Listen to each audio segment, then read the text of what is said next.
Well, hello there. Here we are again. Welcome to the stream. Hope you're doing great.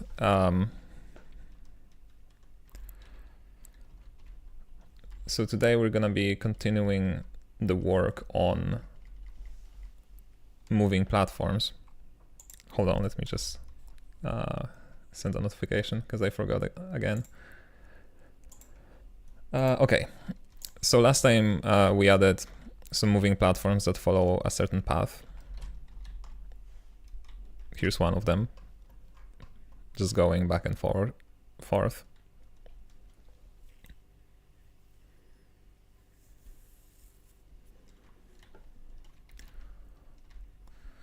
Welcome to another solding session. I think this it's the wrong channel. I think you got the wrong channel. Sorry to break this to you. But hello. What we are trying to accomplish today is to make this so you cannot see the character too well. We're trying to make it so that the velocity is gonna transfer to the player, because right now I can try to run with the platform, but it doesn't really keep me on it. And then maybe also we're gonna try to figure out if we can do something about the cubes and other rigid bodies, because right now they also just sort of fall down.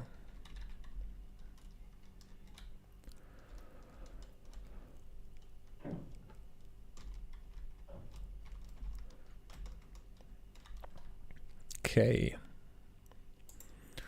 So the default character controller in Rapier actually, I believe, supports transferring momentum to the player. So my current plan is to just seal it,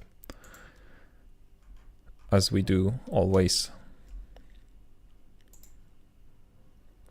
When it comes to the platform, I added some, kinematic rigid body based on position and the velocity component, just to check if Rapier would give me that velocity back in this component, but it doesn't seem to be the case. At least the description of this type is that the body velocity will be deduced at each update accordingly, but it doesn't seem to be put back into the velocity component. So I'm not sure if we will be able to use that.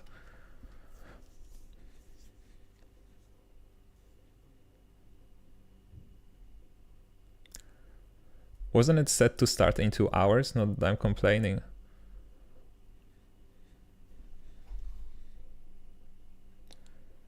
I don't think so.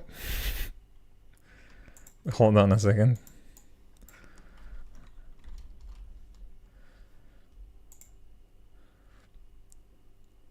I don't know. I configured it for 8 p.m. my time. And it is 8 p.m., believe it or not. Hold on. Crazy if true.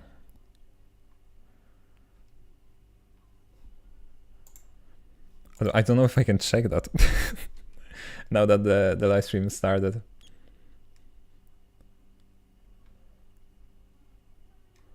Well, I mean, we're gonna be here for the next 2 hours for sure, so.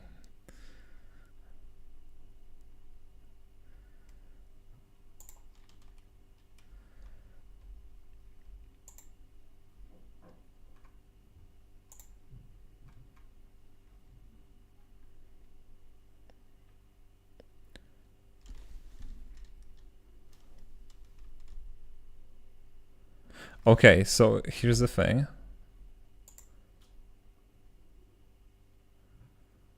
(10 p.m.)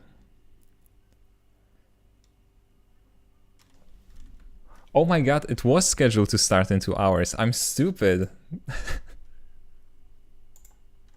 Okay.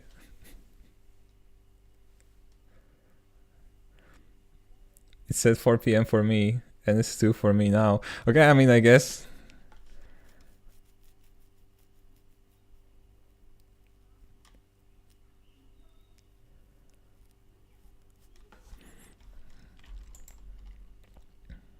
Well, that's awkward.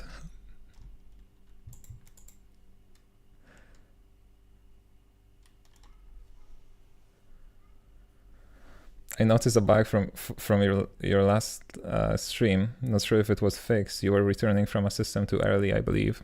Like in a for loop? Where was it? We can check. That one right there, 45.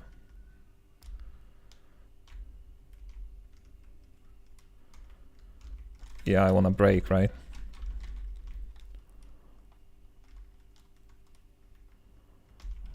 Yeah, thanks for that.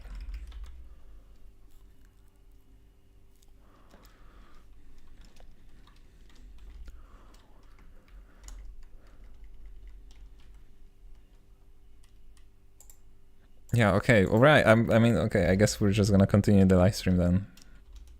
I don't think there's a point in like stopping it and then coming back.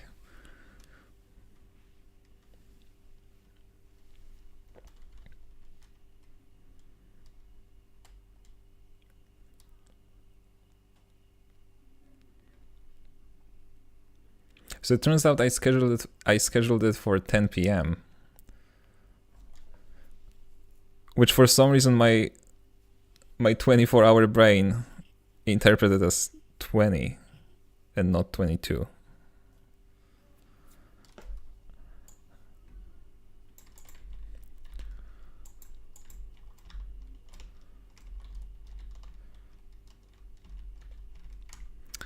Yeah, anyway, we have this platform here. It does move, but as I can show you, it doesn't really update the velocity component, right? It says, oh no, hold on, something changed here. For like a split second, I'm not sure what's that about, but it did change for a moment. So maybe there are some values. Maybe they are too small to read them, could be. We're gonna see. Anyway, we can try using hot reload for that actually. See if we can make use of it. Because we're gonna be working mostly in the player controller systems. Just realized I don't think we even checked if these work after all of the refactoring last time.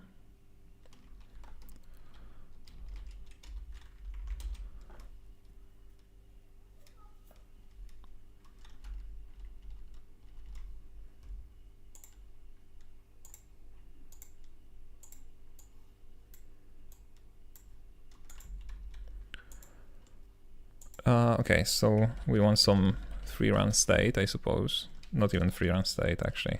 It's just physics right here. Is it better to support you via Patreon or YouTube? Patreon. Patreon only takes 8% and YouTube takes 30%. Like Twitch.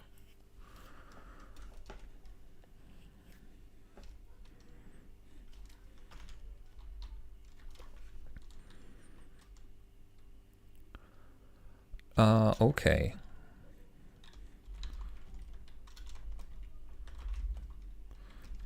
Gross YouTube. Well, I mean, it is sort of the standard. Everybody's always taking 30%. Right? Be it Steam or Apple or whatever. So there is this kinematic character controller.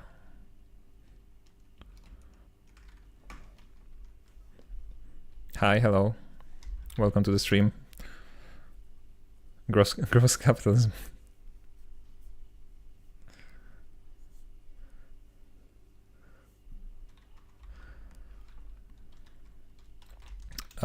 There is the kinematic character controller, but there's also the one that's not like a component, but rather,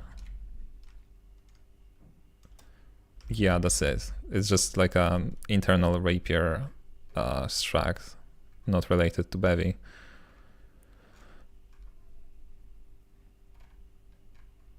This is where I took the collision correction code from, actually, I believe, which for some reason here is commented out, but it works really well. Yeah, so I think it's this, detect ground status and apply friction. Maybe.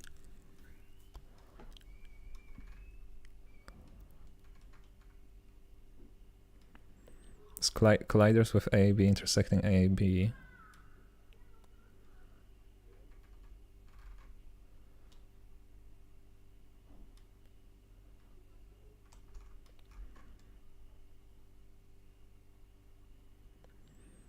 Yeah, that looks like it.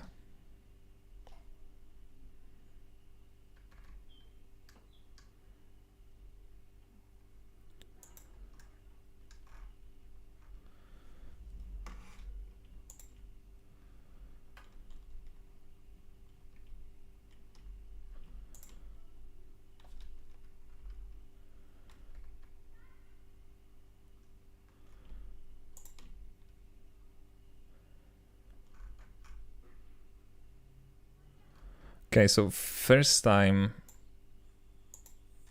it has nonce passed as values, so that's not important. So first time this if statement would not be executed. Okay, and then there is just else. So I wonder when these values are being used here inside the loop, right?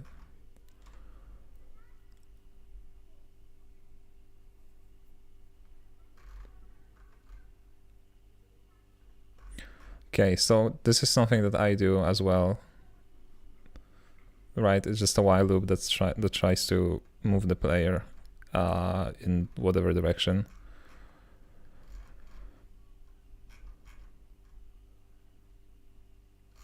Okay, but then at the end of this loop,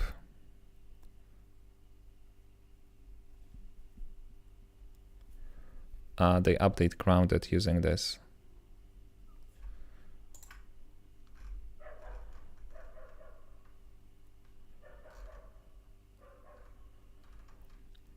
Okay, and there is kinematic friction translation. Doesn't seem to be set anywhere. I guess it's just like, because it's a reference, the function may be modified somewhat. We're gonna see in just a second. And then translation remaining is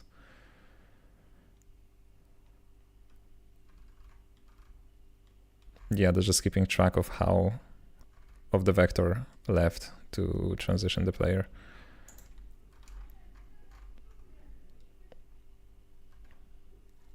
Okay, so when both of these are set,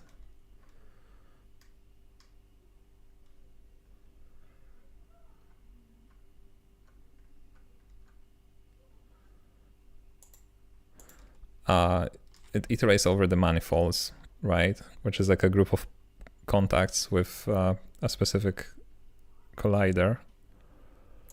And there was the kinematic parent.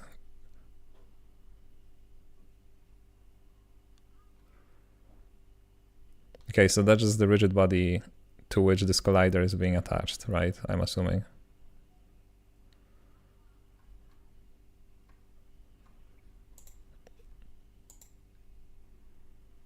Okay, and then we only do something if that's the case.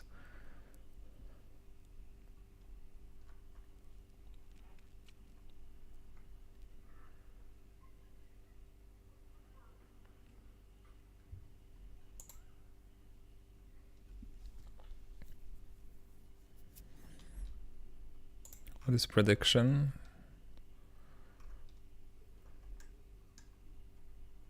Predict ground.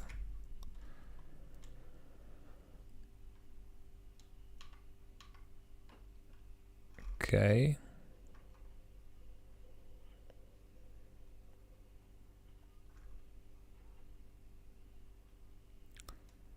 So, okay, hold on. What are dimensions?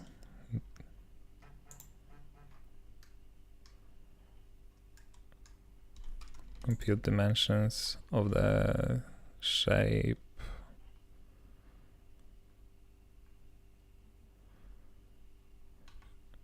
Okay, so that's just the width and height of the collider of the player, adjusted by an offset, which is this little thing.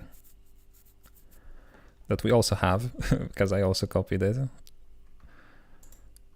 which is added to the overall shape when checking for collision to avoid, you know, floating point errors and stuff like that.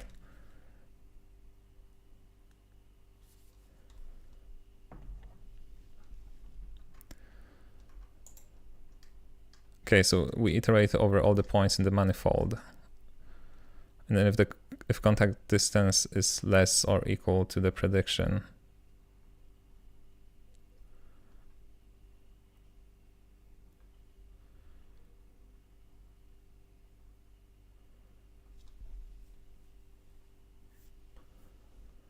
what are we doing here? Why are we multiplying position by the local position?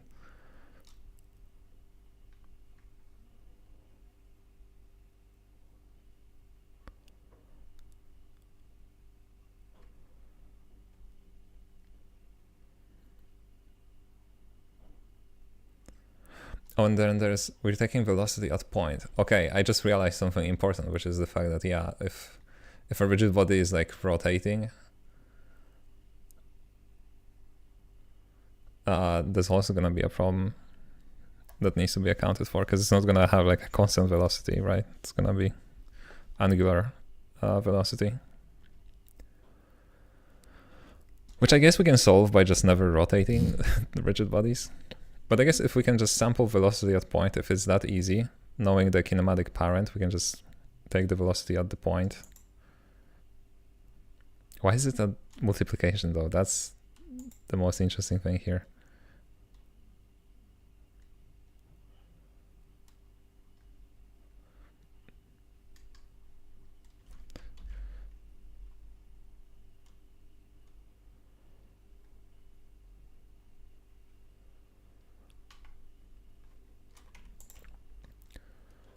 Okay, so position returns isometry, whatever that is, in algebra.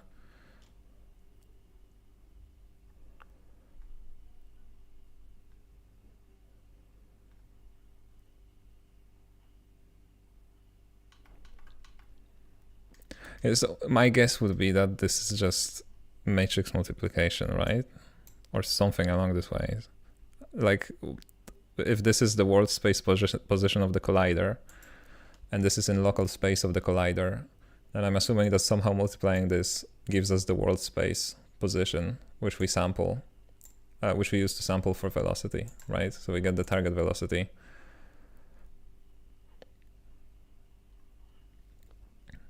Oh, and what's normal then?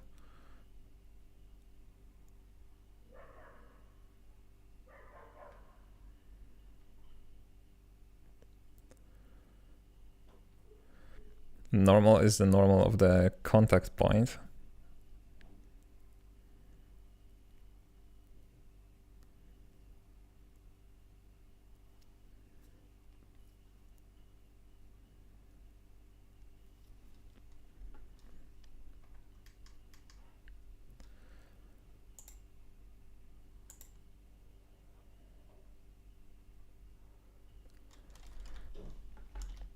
Okay, let me actually draw this. Maybe it's gonna make it easier for me to understand.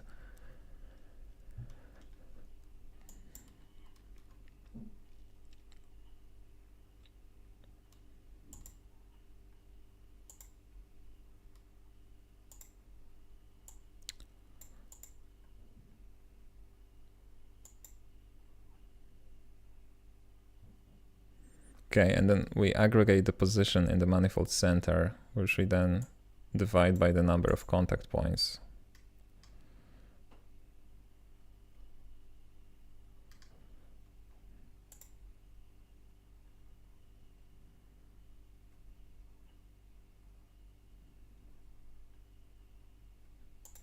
Oh, that's crazy. Zip apply. What is it doing? YX.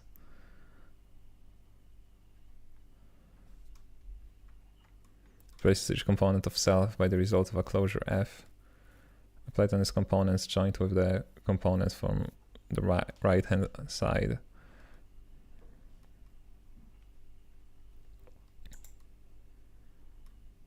Okay, that's crazy.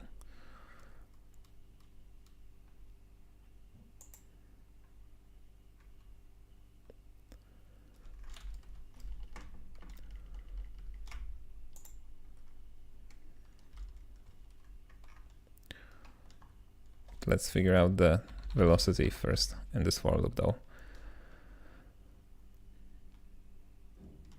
So, okay, simple example, I guess, would be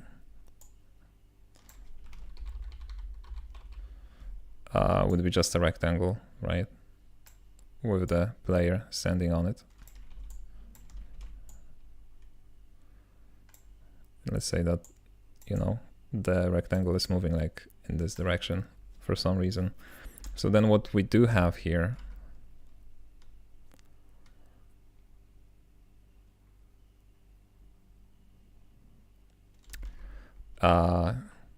and maybe the player's trying to go this direction, right? Just for the sake of it.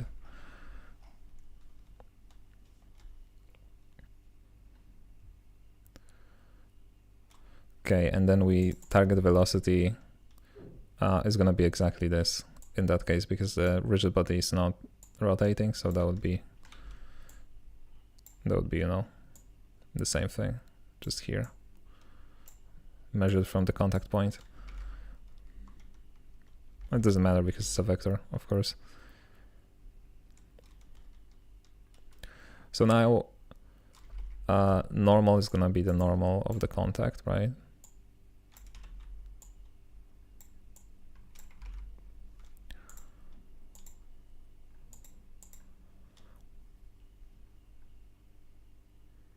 The contact normal of all the contacts of this manifold expressed in the local space of the first shape. Which shape is first though, right?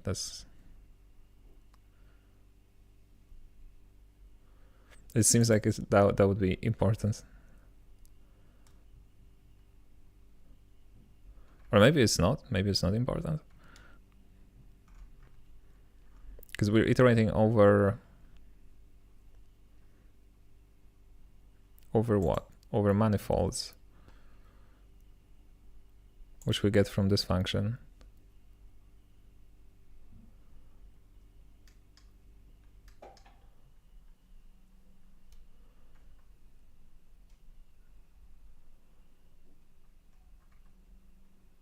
Compute all the contacts between two shapes. Character shape and then collider shape. Okay, so I'm assuming that if this computes the manifolds and character shape is the first one being passed here, then the first collider in manifold is gonna be the character. So this is in local space of the character, right? So that would be this way.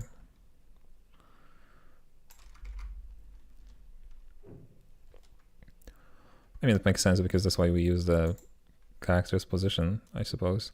Oh, but then we do negation. Okay, so it would be back in this direction, I guess.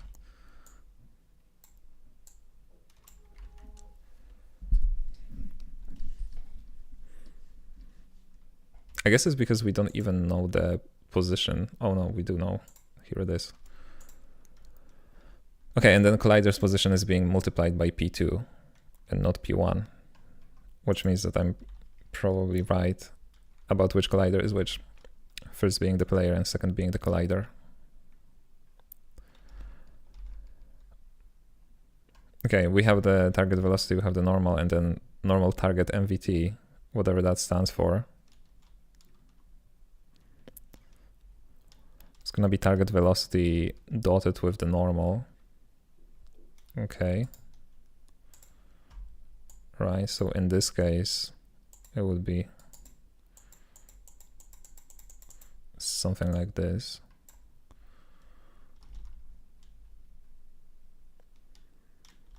It's not gonna be a vector, but rather, you know, this distance.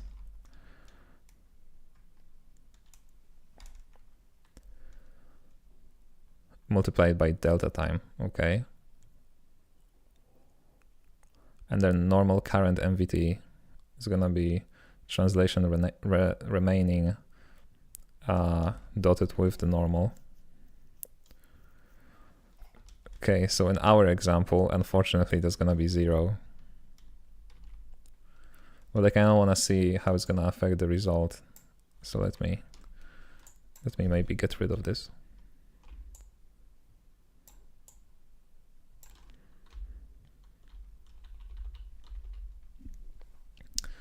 and see what would happen if this was going, I don't know. Let's say like this. Kind of in the direction of the, or maybe let's make it go this way.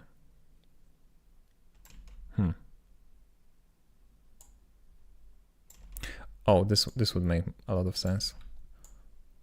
So we're sort of going to the right, trying to sort of lift ourselves off the platform, but the platform is going up faster than we are. So technically we should stay on the platform.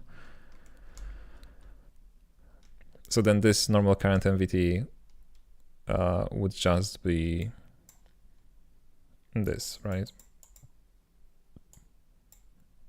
This distance.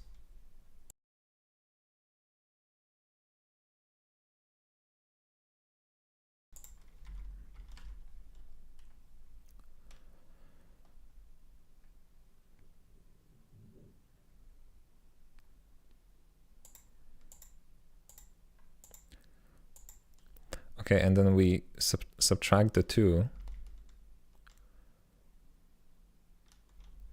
Oh, so it makes sense. Right, we subtract the 2, so we are left with like, this, by the way, goes from the very bottom, right?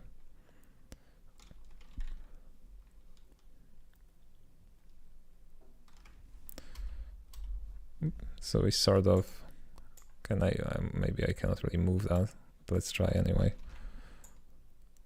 Right, if it was here.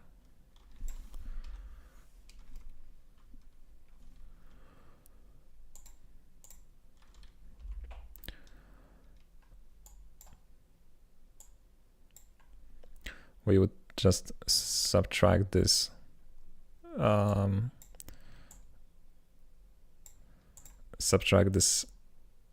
height, sort of, right, of this translation that is being applied to the player from the height of this translation of the platform and multiply it by the normal. So we would just be left with something like this.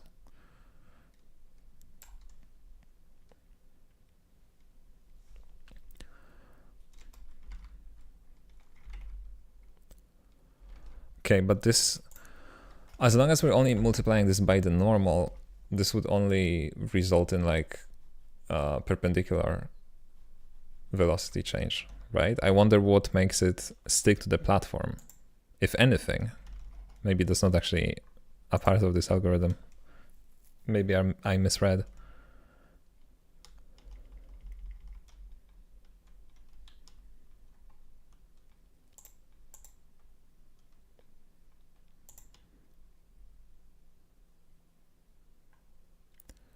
Okay, so then if we had any contacts,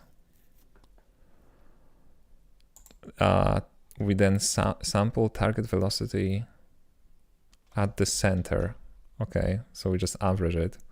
We can ignore all of this, right? I think so. Like once we start implementing this, I think we can ignore all of this because our collider is a sphere.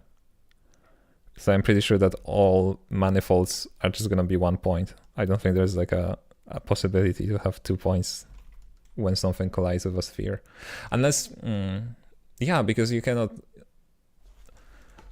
have a you cannot have a not concave collider, right? Because the only way for a sphere to have like 2 contacts with something is for this something to be like this, for example. Which is not possible because then, you know, this is like inset.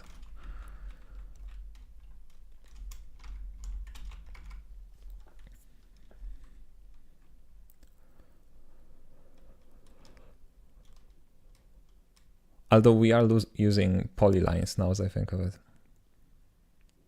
I don't know, whatever, we'll see. So then we are sampling the center, so that's exactly the same velocity that we have here.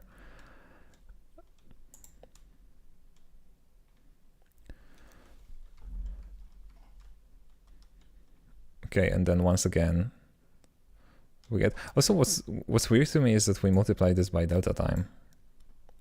Oh, okay, no, this makes sense because this velocity, we multiply it by time, so we get position. And here translation is already, you know, a distance.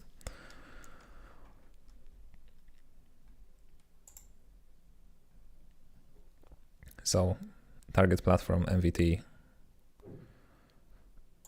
target velocity minus normal times target velocity dot normal.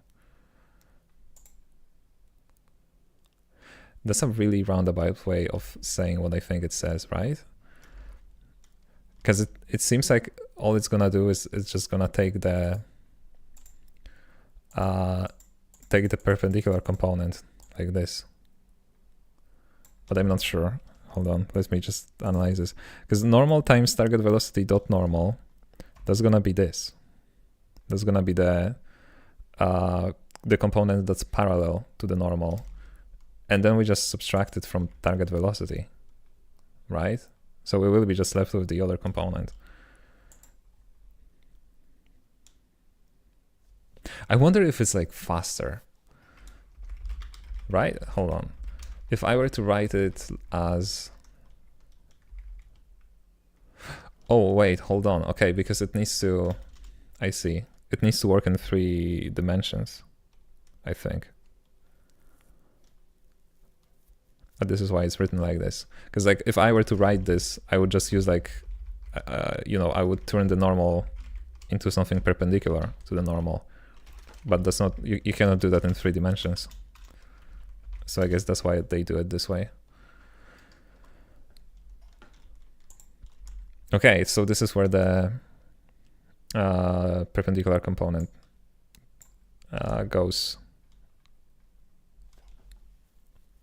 gets into play. I don't know. I don't know if I'm saying it correctly. Anyway, then the final thing that we do is kinematic friction translation. And we do this zip apply. I feel like that's gonna be the most difficult to understand.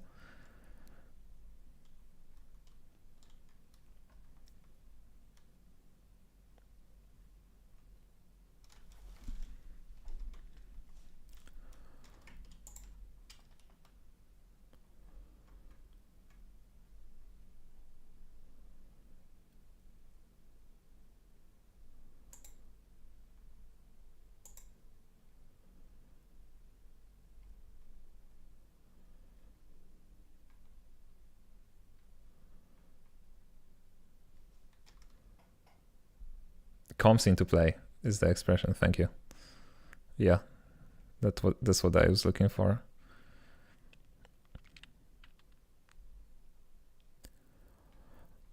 Okay, so it calls this function with, you know, for each component to call this function. Okay, so I guess it is what it says here. I just wanted to make sure.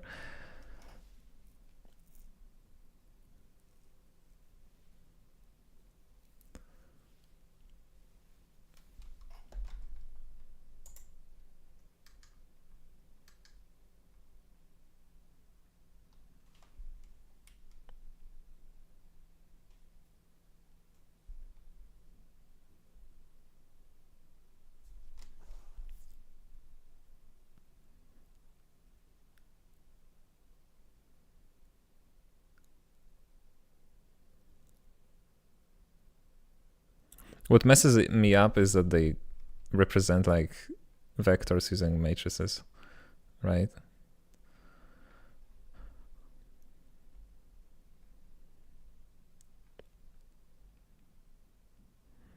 But yeah, okay, so y is gonna be this.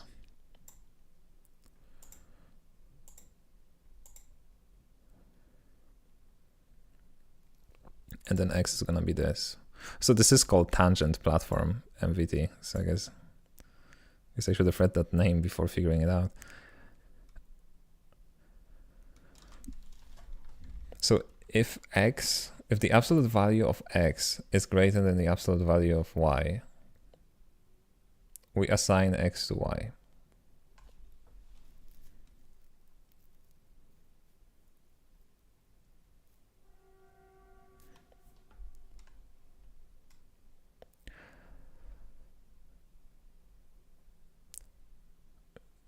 So, okay, so it's just taking the maximum, right?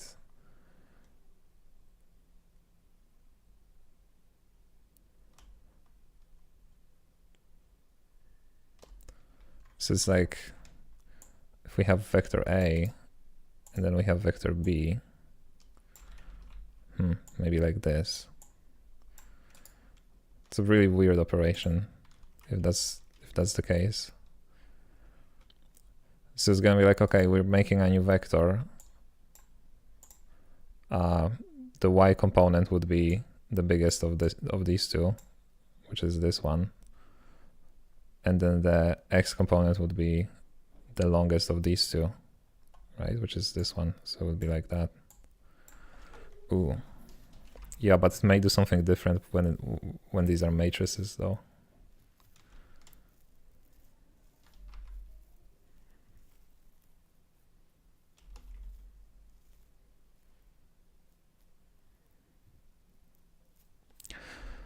Anyway, we aggregate all of this inside of the kinematic friction translation, and we also store the initial value before we consider all of the manifolds.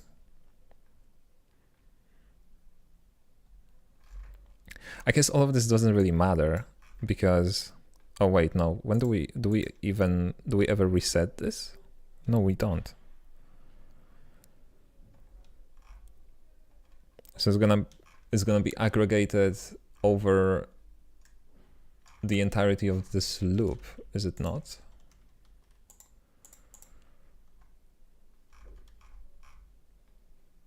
This while loop is here and kinematic friction translation is defined here. So it's just gonna be continuously aggregating here and slowly becoming like the biggest possible vector that can result from this interaction, I guess. And then translation remaining is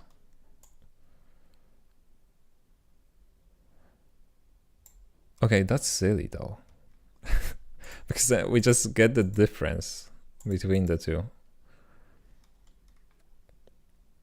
So why do we need this? Why is it necessary to begin with? Like, why couldn't it be just a variable defined here without having it be passed into? Because basically, sort of like, what was the value at the beginning? Apply changes, and then like, what was the change between the two? This is magical. I don't know what it does.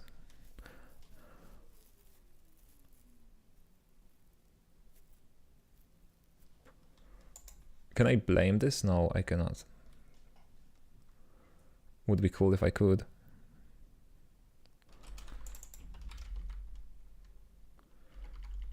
Hold on a second. Maybe I can.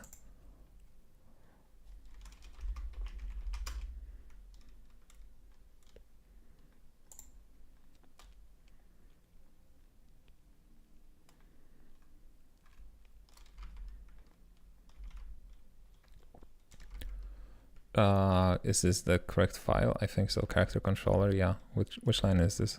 433. Okay.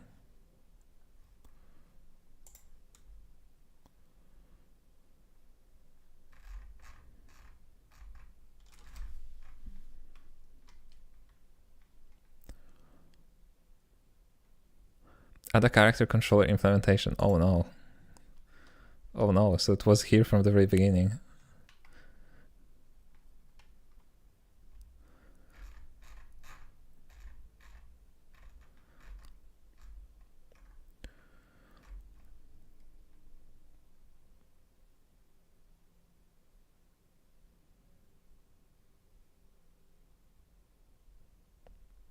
This is such a silly thing.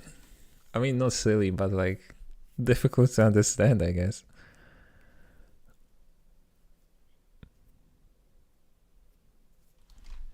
It only takes the... here's the thing. It only changes the value if the absolute value of x is bigger. And this will only do anything if it changed the value.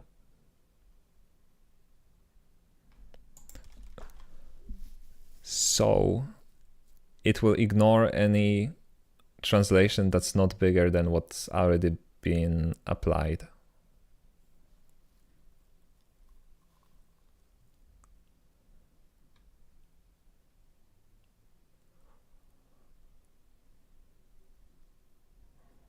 I'm assuming that this is the idea here. Okay, I guess we can just mindlessly copy it, right? It's not like we need to understand what the code does. But I would like to simplify it a bit.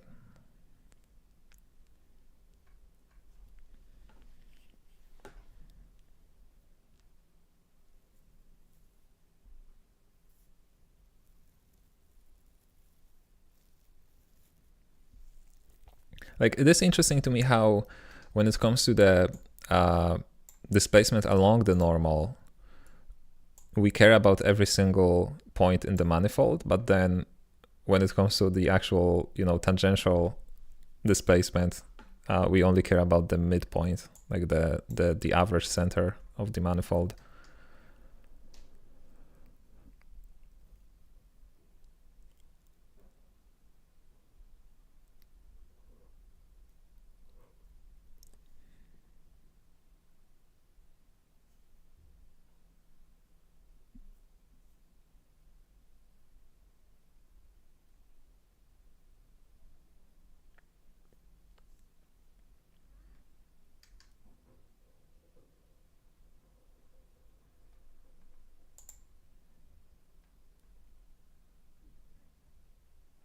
Yeah, I don't know if I'm not saying something here. Why couldn't this be done at this stage?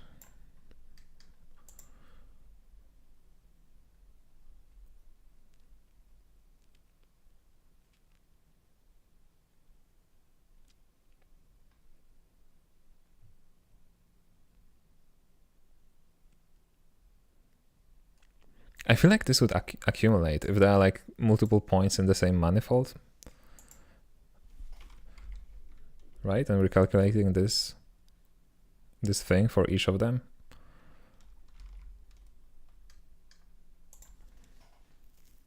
Okay, so I guess we can start with a simplified version.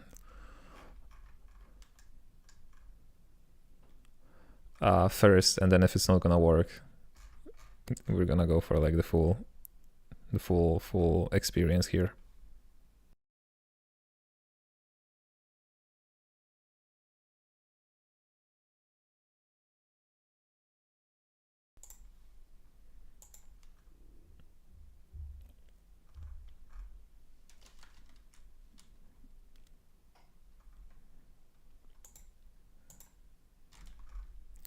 Okay, so they do that inside of every loop. Why is it, hold on, why does it return like grounded? That's also interesting.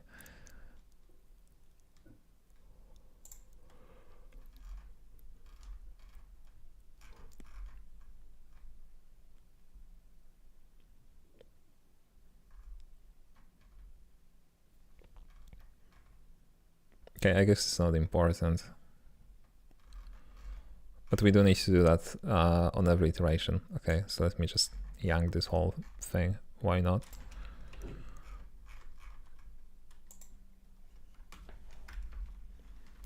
Okay, physics. So our loop happens somewhere, that's for sure.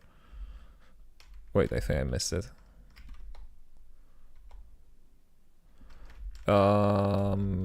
Here. This is our loop that applies translation.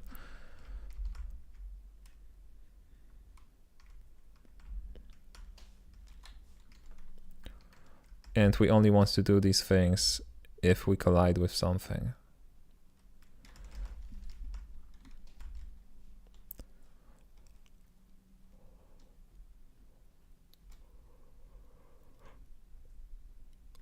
We have a little continue here.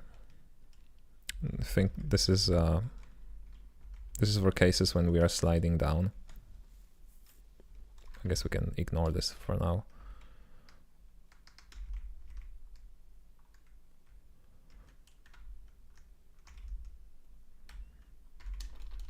Okay, I need to start somewhere because I feel a bit overwhelmed.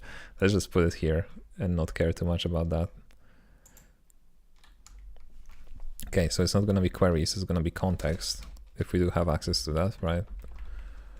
Collided with AAB, intersecting AAB. I think I actually do that later on. Yeah, so we're already getting the AABB. Where do we get it from? Here, okay.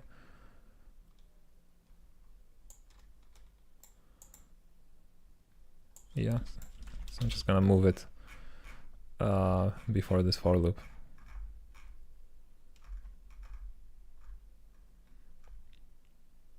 Guess we can do this immediately here.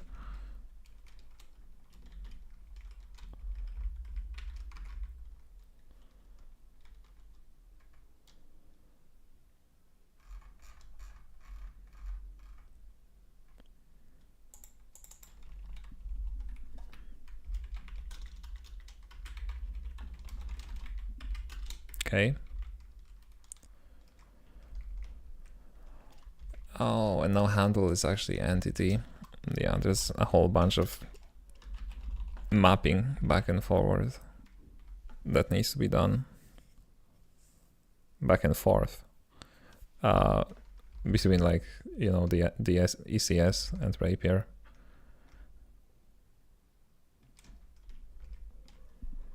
So it's gonna be context.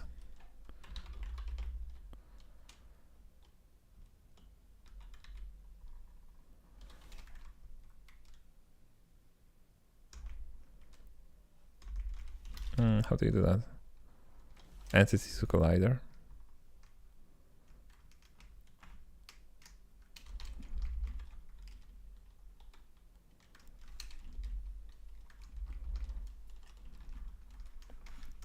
The map from entities to collider handles. Okay, and can I not get the collider immediately?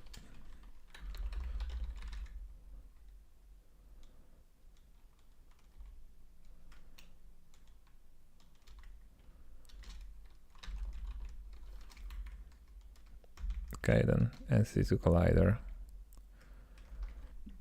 get handle, map.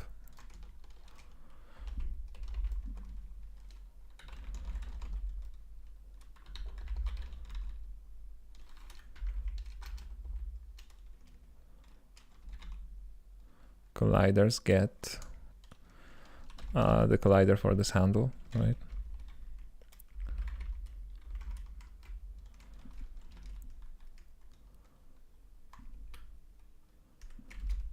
Oh yeah, because it's entity now.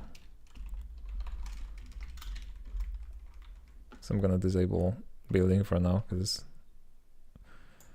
it's running unnecessarily.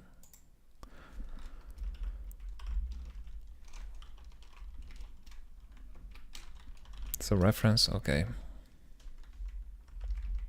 And it's also a reference. Or maybe not. With the referencing. It's interesting, so that's not the normal map.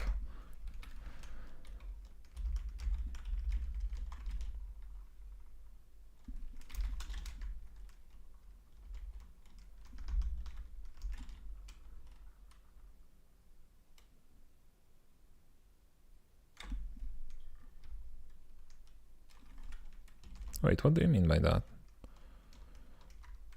Oh, there's a lot of shape, position, and offset. A lot of stuff missing here.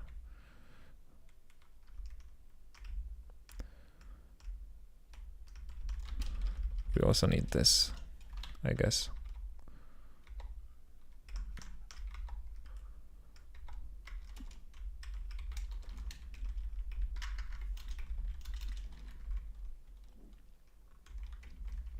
We also need position. right here. Okay, that should be all.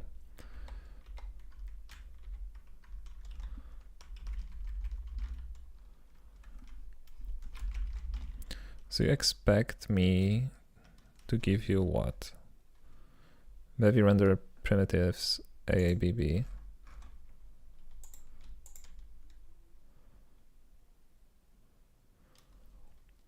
And you are the Perry AABB. Okay, so how did I use this in the other function? Oh, because I access the query pipeline directly. Okay, maybe that should actually be easier, right? Before you're computing the AABB after modifying position, right? Oh yeah, I'm gonna have to account for that, you're right.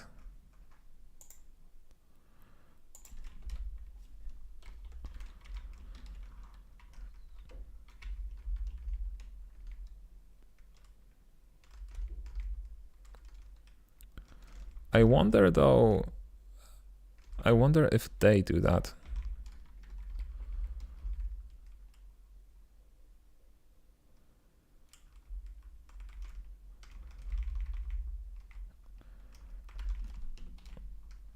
Oh yeah, character position is being passed in here.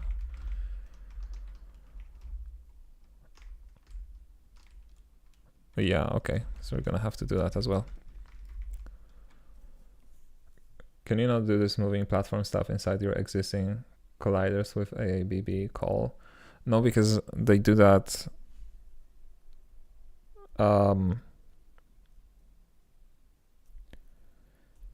They do that on each iteration of this loop, right? Because this is what actually moves the player. I could try doing that.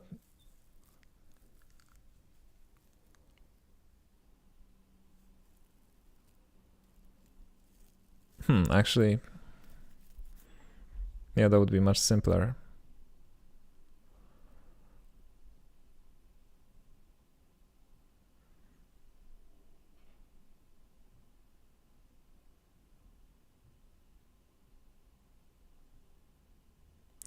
There could be a case, I guess, right? If I don't know, if there was a collider like this and another one like this, and you were like moving the player like that,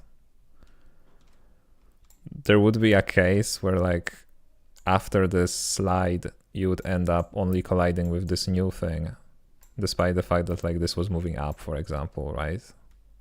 And then this would be unaccounted for if we don't do that in the for loop. But I guess it's such a minuscule thing. I cannot think of another case where this would matter. So yeah, I'm gonna move it.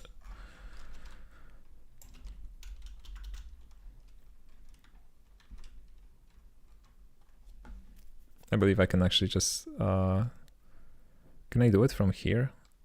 I don't know. I can just revert the entire file.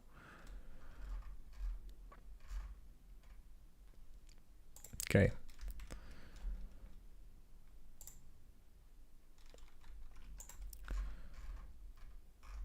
Let's see, which part do we need? Here we do the filter, and yeah, that's gonna be just the thing inside this if statement. Like this. What are manifolds? Why are they defined here? Interesting.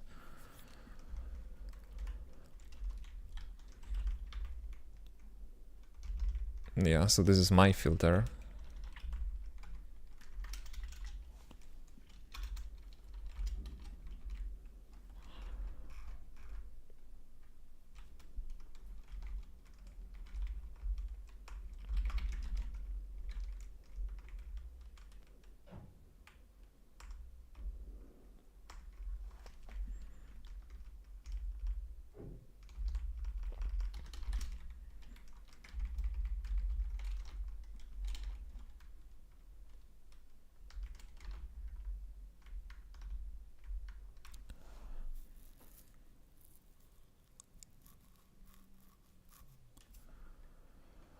Okay, character position. I do have it somewhere, I think.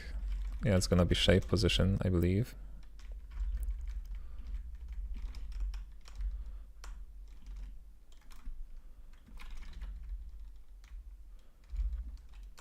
What do you mean? I imported this. What's the problem? Missing generics for struct contact manifold. Okay, so it's the... Is it the wrong contact manifold, I guess?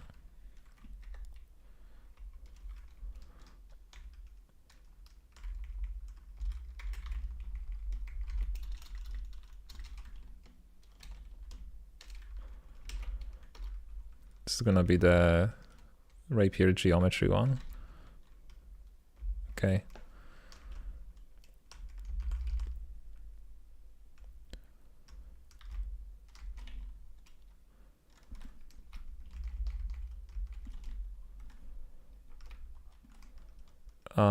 So this is gonna be just C. Okay, dispatcher, whatever that is. It's a default query dispatcher, okay.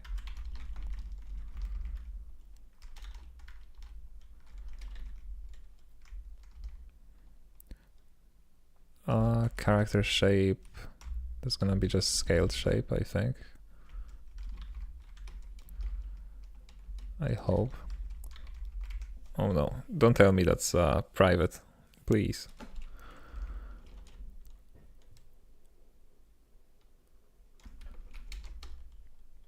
Oh no, okay.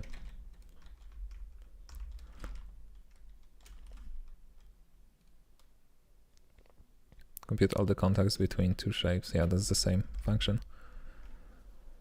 Gotta go to work, unfortunately. Good flag on the moving platform code. No problem. Thanks so much for the tips. And I'll see you hopefully one day. Now that you mention it, I'm probably also gonna take a quick break.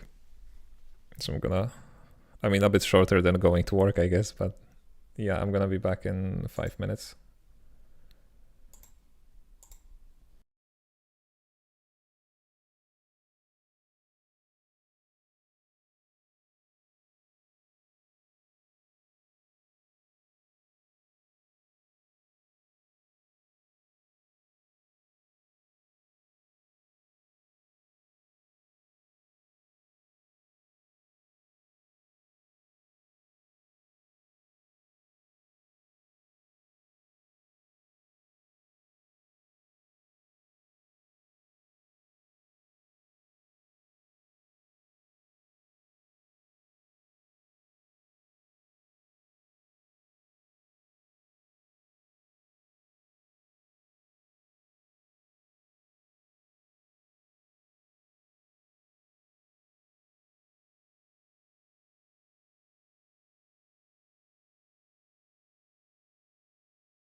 Okay.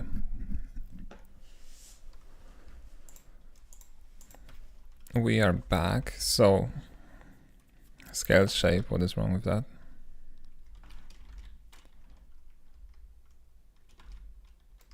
Expected reference, construct. Can I just use this as a reference? No.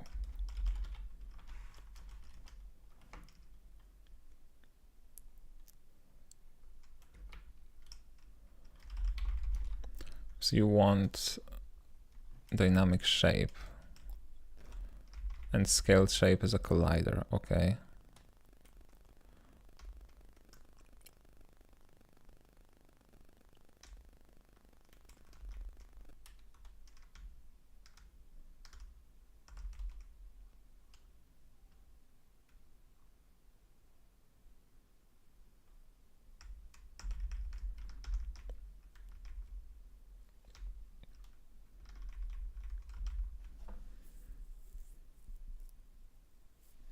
What do we use it for? The scale shape? Nothing? Or is it used like later? Oh, we can just do this. Okay, that's awesome.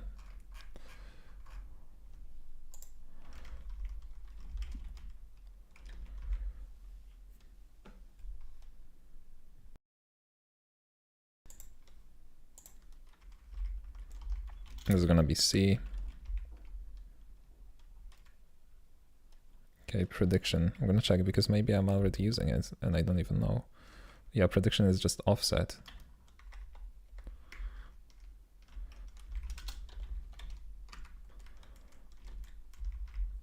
Okay.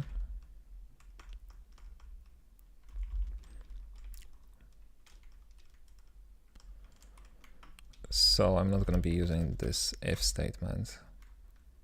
I don't think so, at least.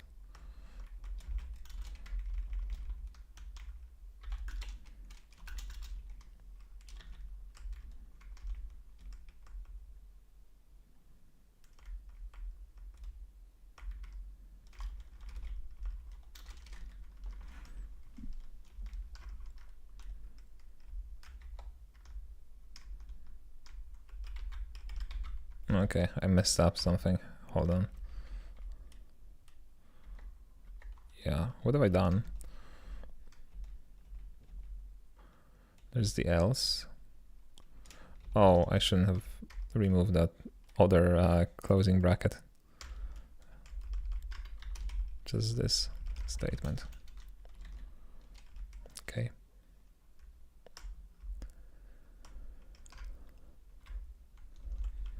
So we don't need to keep track of the initial position because we're only gonna accumulate it once.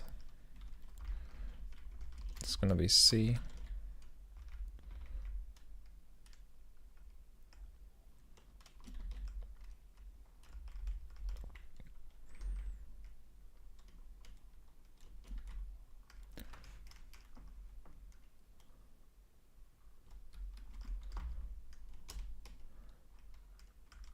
Oh, that's interesting. Why do we need to call it and they didn't?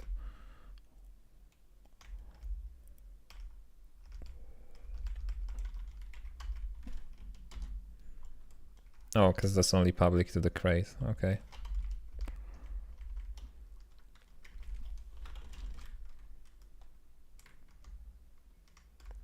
Okay, rigid body handle. We don't have bodies. We're gonna use the context, I guess, right? Rigid bodies.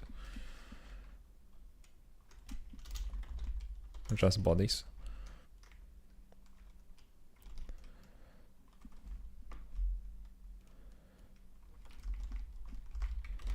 Okay. All right.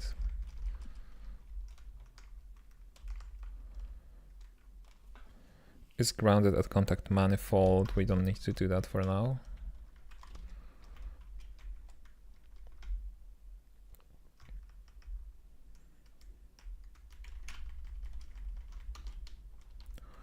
Let's import the point.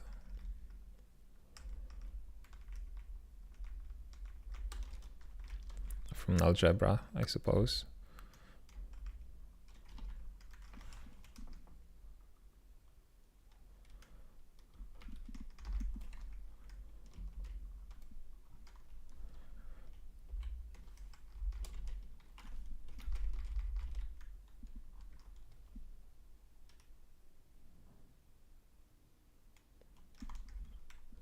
That's interesting.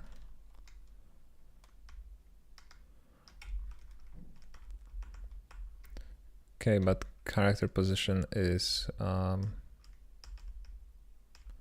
shape position.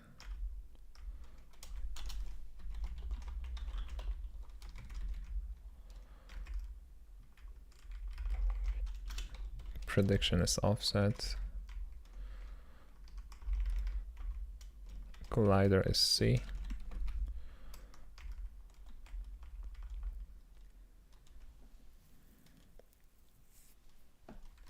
Translation remaining technically will always be 0, so we can just ignore that completely.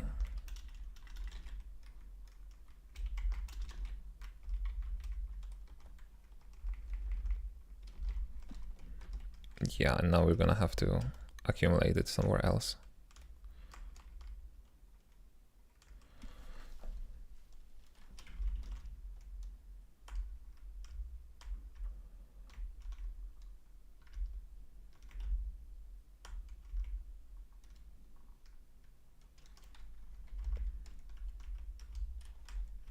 So what's the type? Vector real.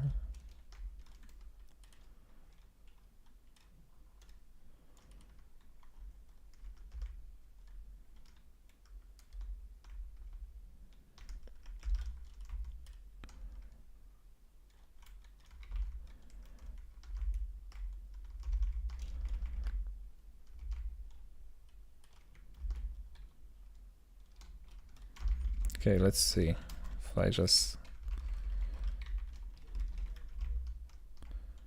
assign it like that. It's gonna be some type. Yeah, I guess you can just guess the type, right? Or maybe not. Hold on. If I just do let translation equals default, can I do that?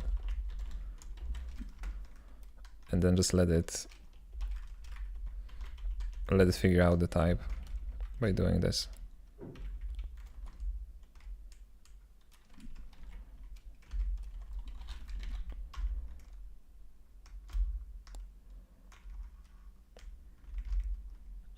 So it's not reporting any error, but I'm not sure if it's just Rust Analyzer not doing it.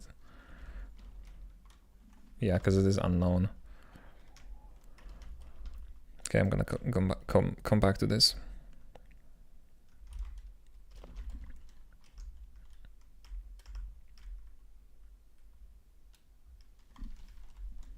Okay, what's the problem here? Real is not imported. Oh, because it's probably like a type alias, isn't it? Let's see.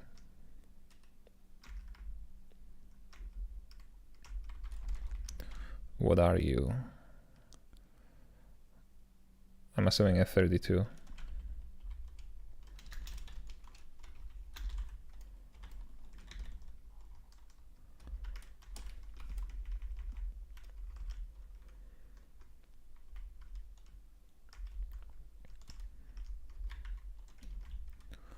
Yeah, then we have this.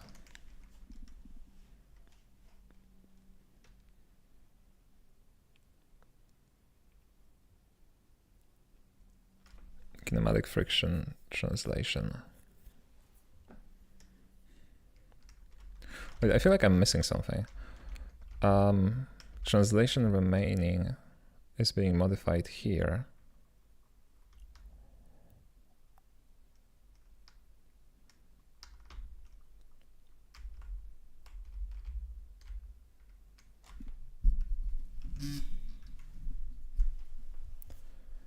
Okay, now I understand it. It's not adding them together, because it's modifying them each time. So it basically finds like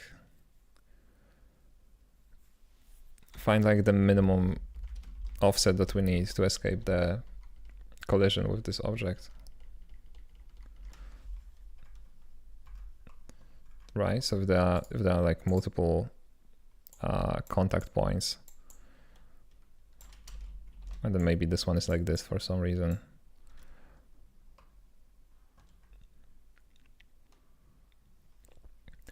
It's just gonna make sure that the translation will escape all of them.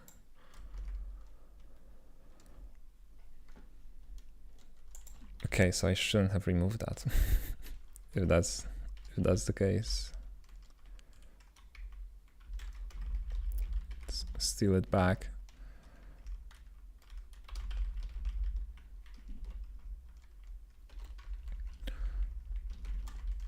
Yeah, and we still need translation remaining.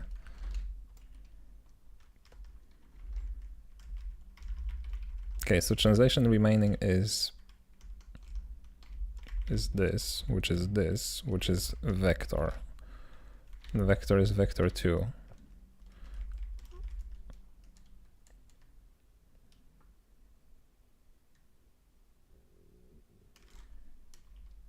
Which is a matrix, okay? So that's vector 2 of real.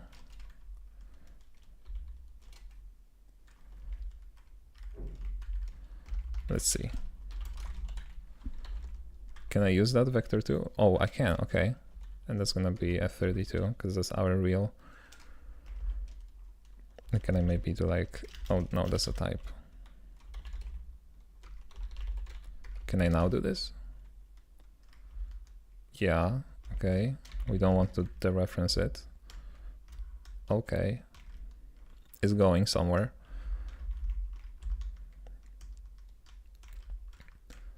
Oh man, debugging this is gonna not be fun.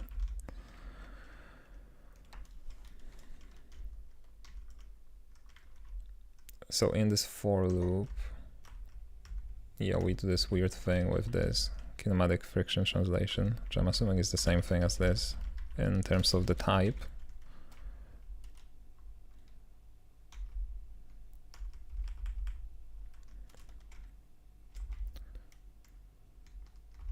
And that's probably how it starts. It probably starts at 0, right?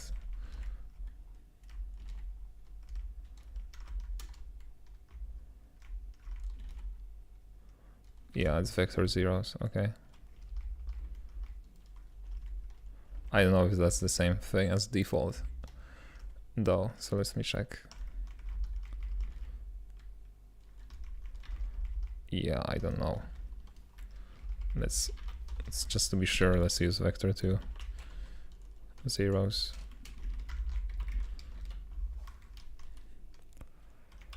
Okay, and translation remaining is just this. There is no previous one, so we're not keeping track of that.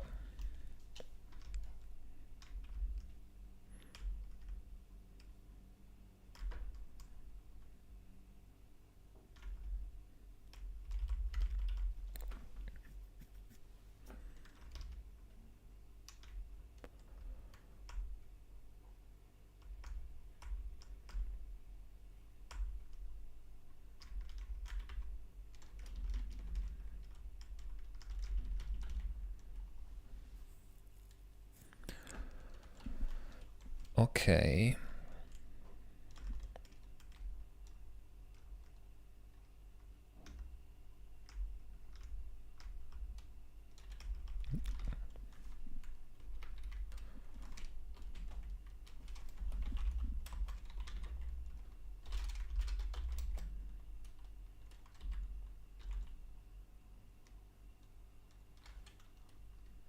Okay, can I somehow convert this into a vector? That would be ideal.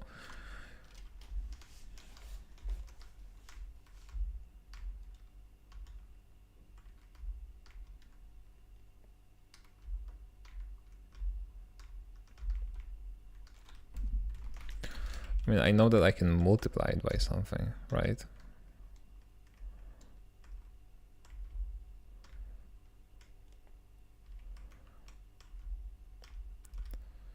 Like here, what is this? But all of these are matrices. I need to go back to a vector.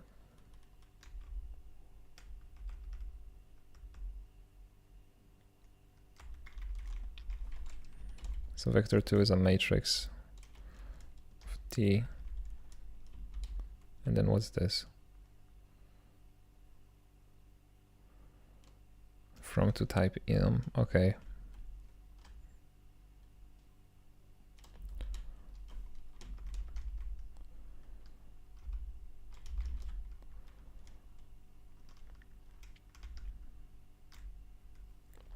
Well, that's funny.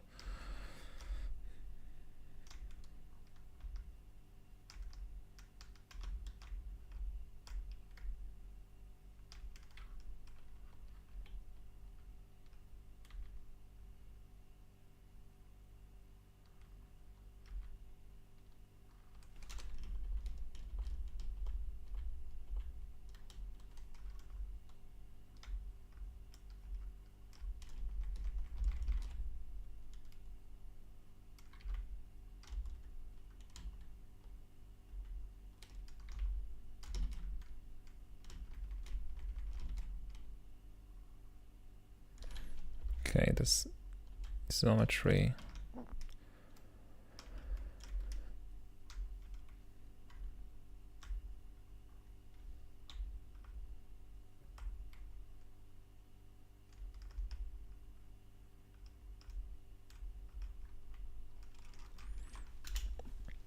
Okay, so maybe for now, let me just debug this.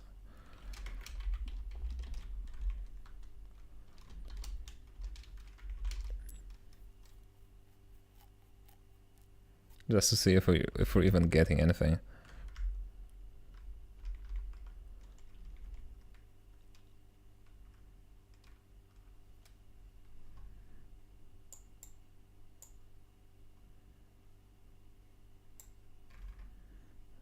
Okay, that's really difficult to read.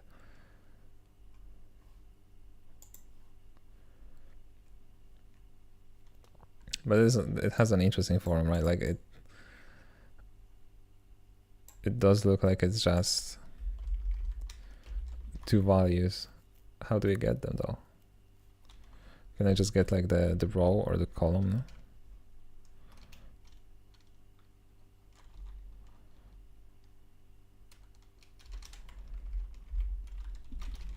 Like this. It's gonna be either a row or a column, right?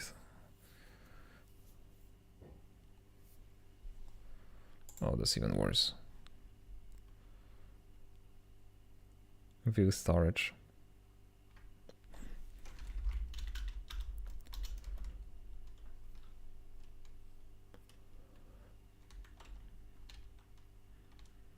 Oh, that's interesting. Can I just do this?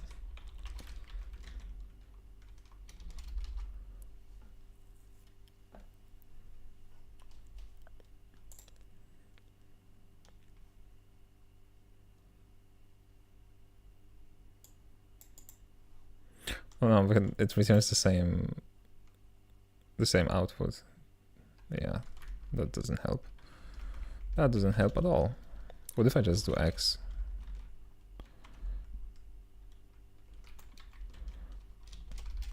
What would be the return value of that? Nothing. I cannot do that actually.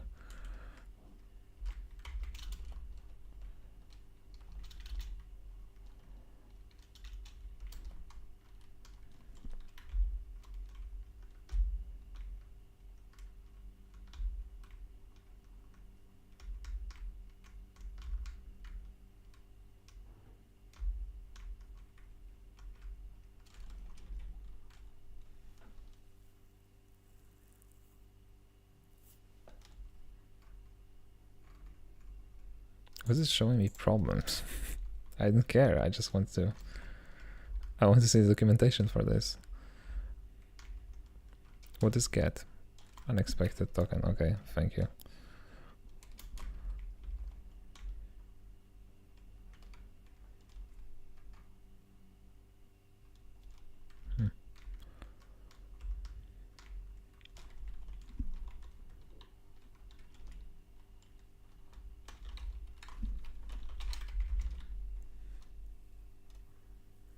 A view of the data at the given index.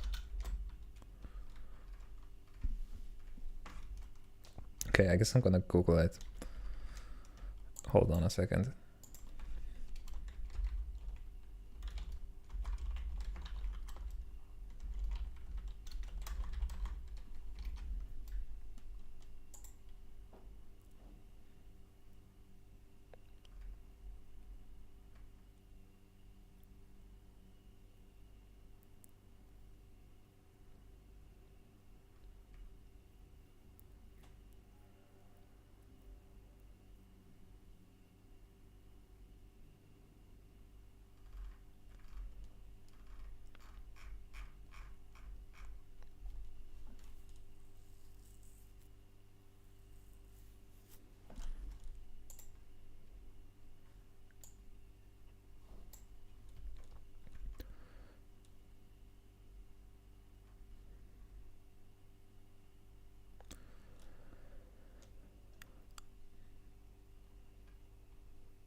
Column vectors of dimension 1 to 6. Okay.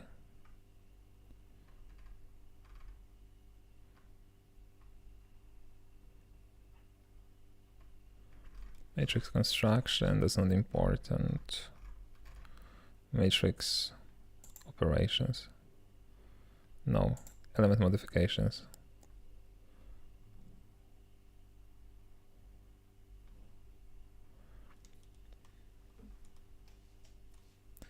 Modify a single element.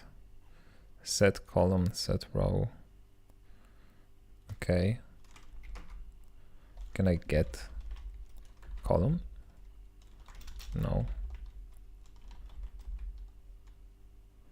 There's just this method, right? And it's returns a view containing the nth column of this matrix. So that would be the vector, but how do we get that? Okay, this is gonna be the view.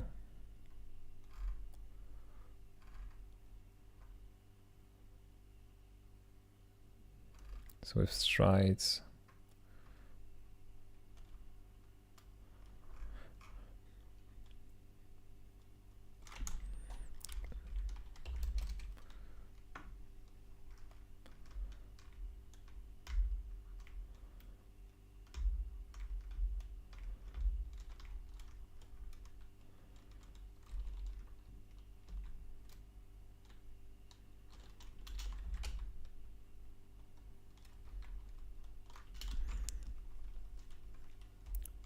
why is it that difficult? I just want to access an individual component's value.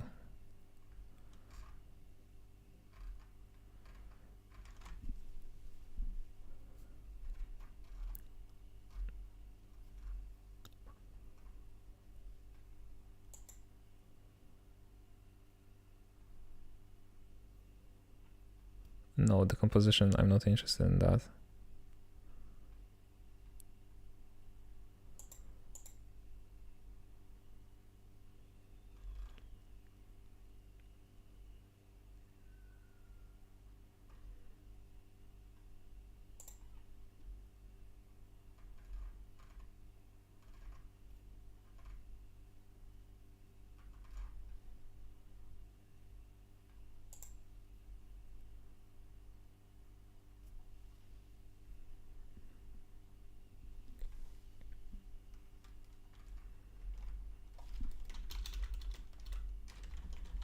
And what is get doing again?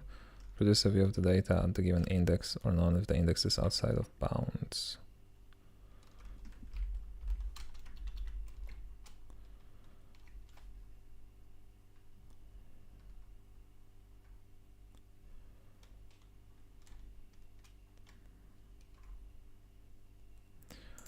Okay, hold on.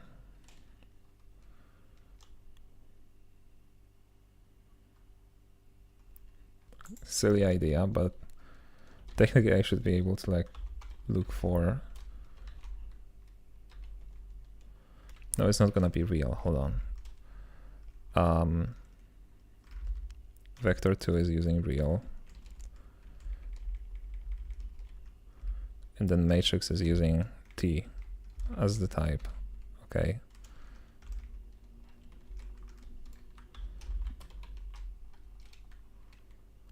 Fetch single, okay.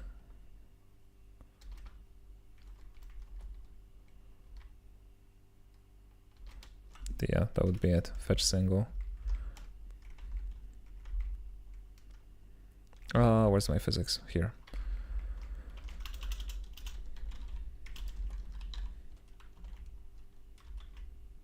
Oh, what do you mean?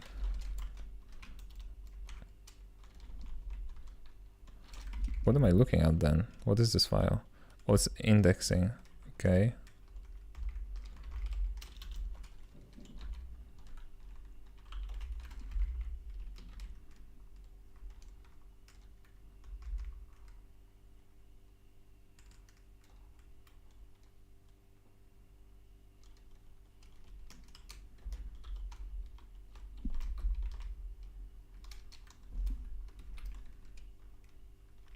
So this is matrix view. Let me go back this way.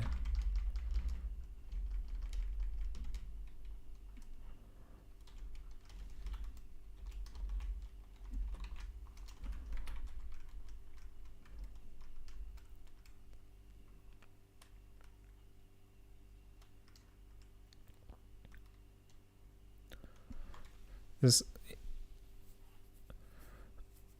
implement dense access. Oh wait, hold on, there's this also as well. Self-index. Could it be?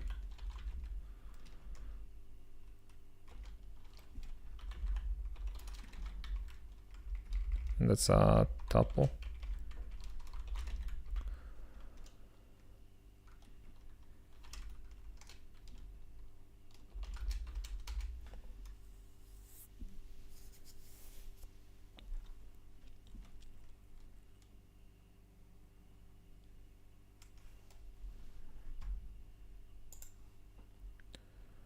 Okay, that's some value.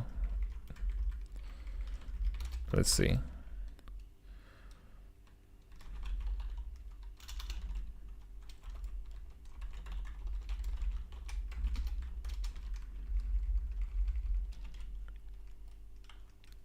So you want indexing. Which will be the first one? Row or column? I don't know. Let's try this.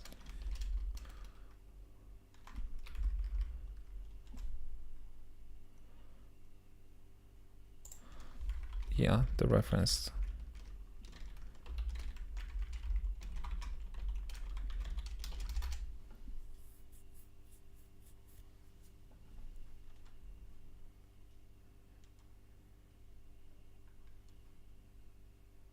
Okay, there we go.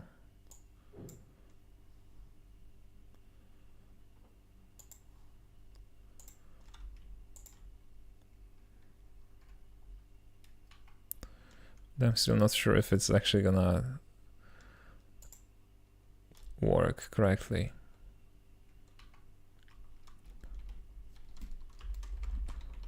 Was it here? No, it was in matrix.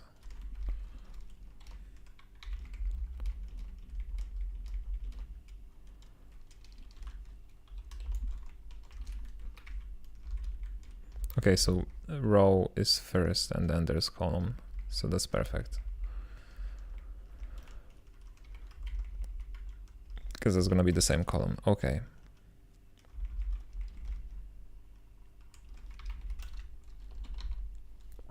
Let me just print line this because it looks a bit better.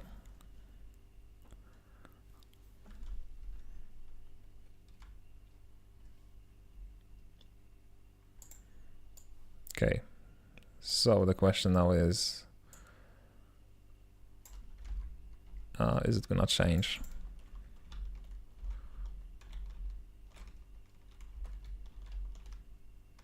If I interact with this platform. Okay, something was happening. So it was a bit too fast to see.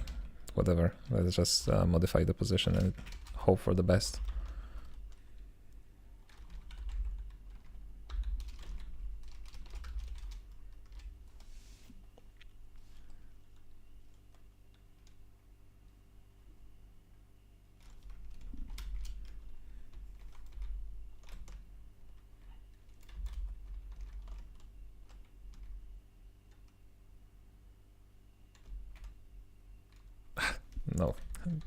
That would be too easy.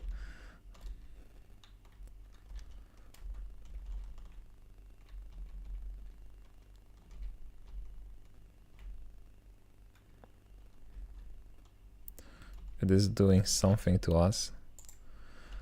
Let me open Blender really quick.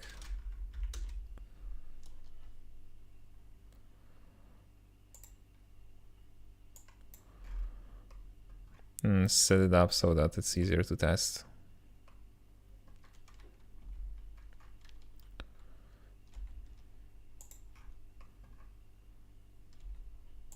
So I'm just gonna move all of this here.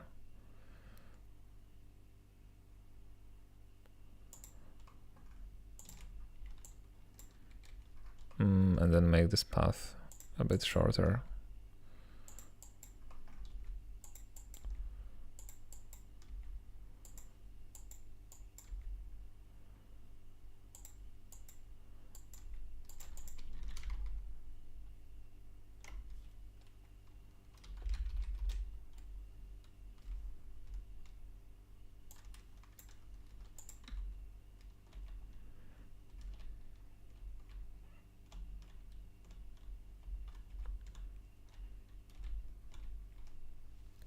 Okay.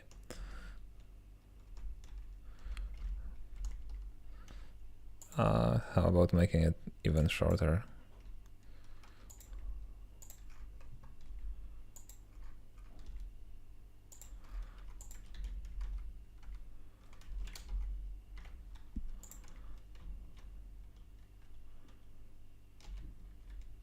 Okay.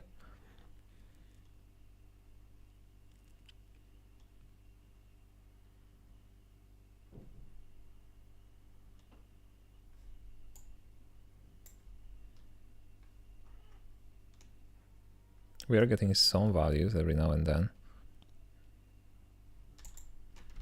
but mostly nothing.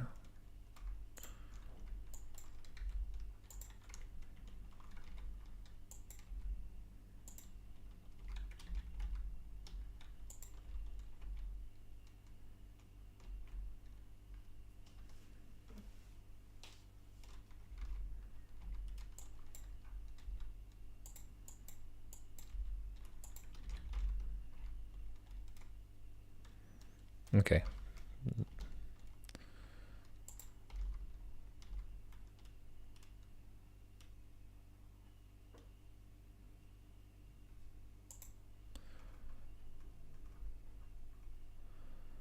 So there are definitely a few problems, like the fact that it's not being calculated as something greater than 0 each and every single time, despite the fact that we are standing on it.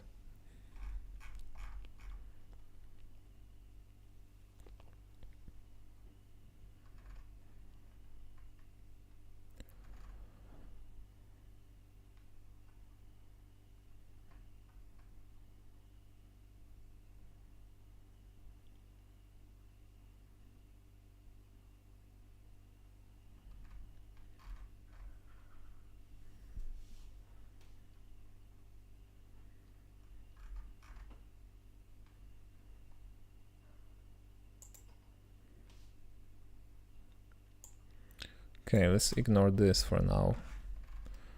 Just focus on the horizontal component.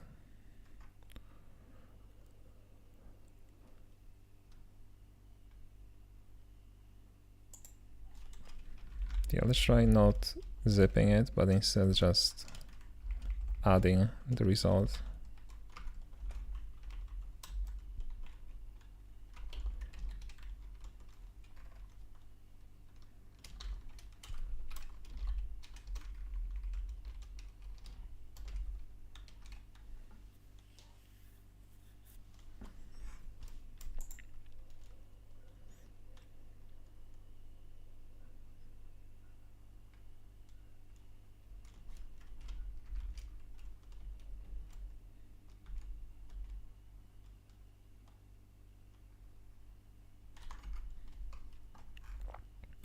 Okay, so something is happening. It's just way less strong. And I feel like the answer here is in physics scale, which we don't apply here. So try multiplying it, see what's gonna happen.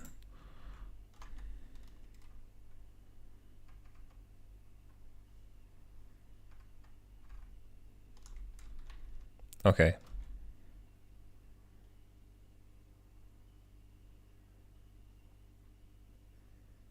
So of course another problem is the fact that the animation is considering the global velocity of the player and not just something that's relative to the ground. But it is moving. Look at this.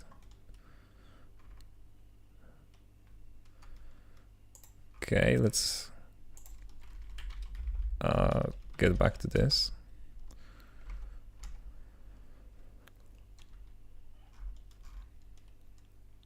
See if it's gonna change anything. Okay, and maybe let's get a little more crazy with the path.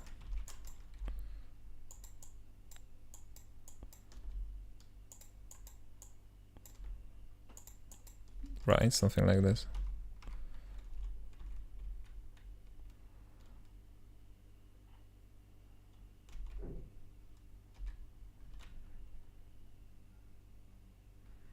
Okay, so I am moving, but it is a bit shaky at the moment.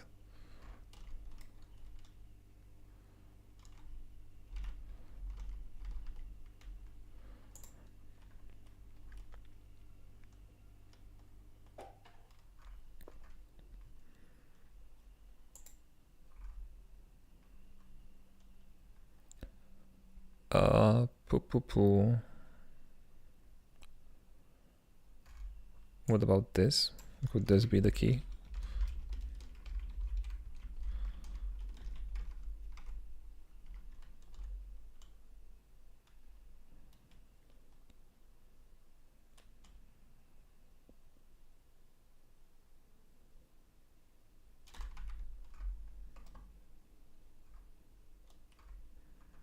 No, it's still very much shaking.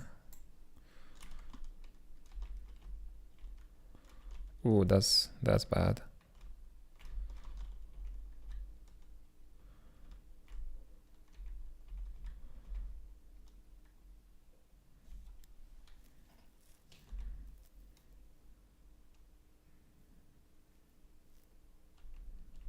Yeah, it pushes me randomly.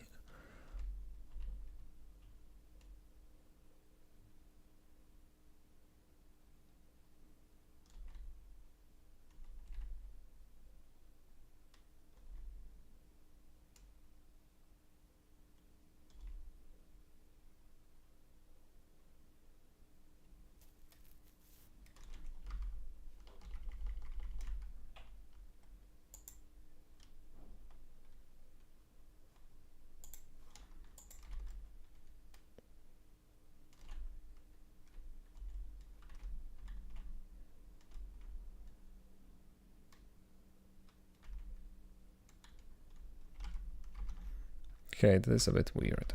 Why is it happening? Maybe you should be doing this in the loop.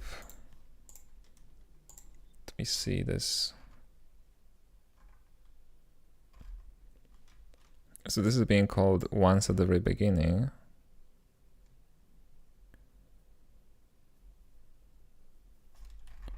And then each time during the movement. But technically if we're standing still, this should be the same.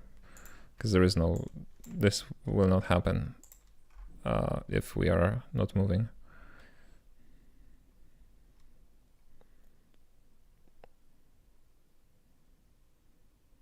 So maybe this whole thing is not actually necessary.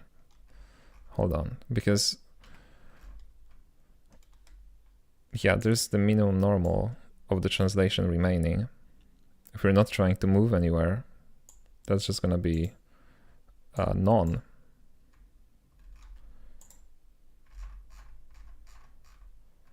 Right, and yeah, and this would be only called once with none as these two. And if these two are none, this wouldn't even consider that if branch here.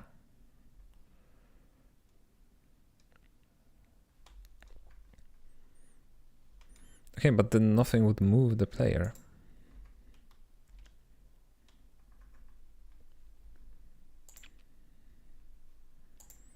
Okay, that's interesting.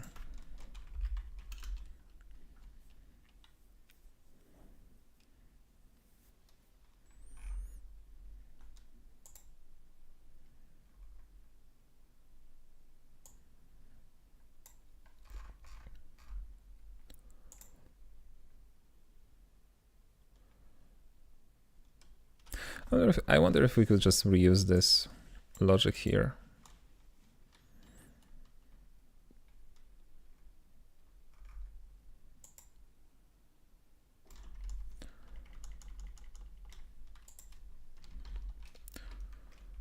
Hold on a second. Let's rerun the game.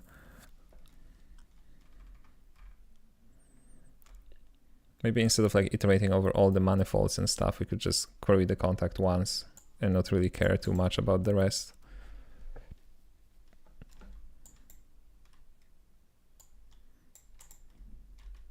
Oh, we got squashed.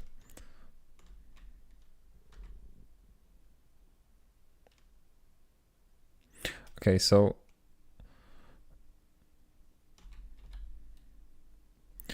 the moment we get like pushed, I think happens whenever we change direction. Maybe, maybe not.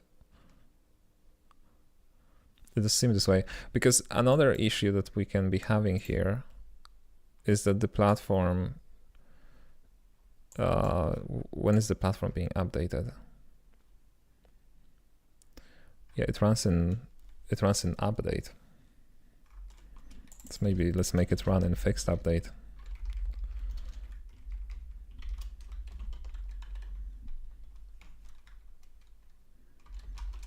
Like fixed first or whatever.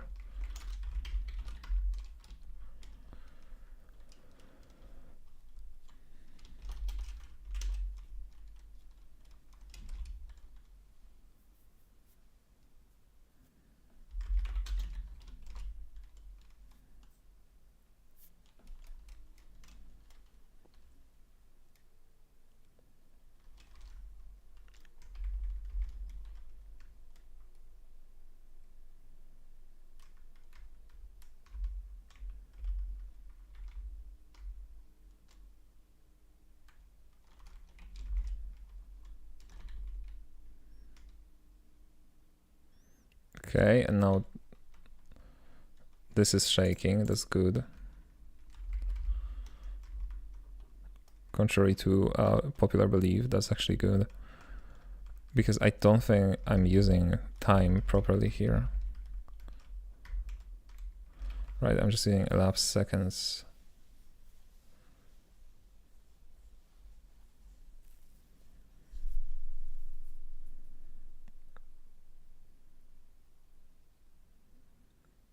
No, but it should work. I think it should work. So it is kind of bizarre that it doesn't.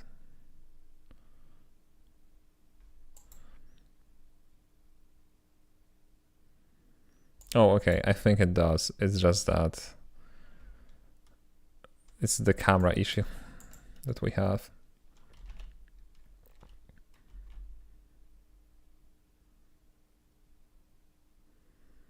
Okay, so that, okay. Rookie mistake, I guess. That's perfect. I don't see any sort of shaking. May require some more testing, but in general.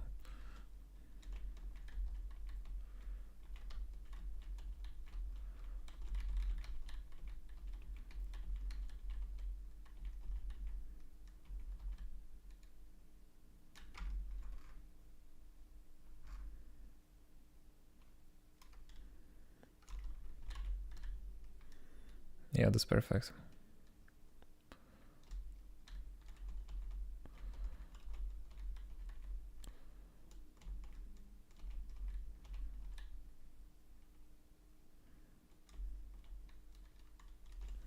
We do get a bit too much boost, I think, for my liking from it.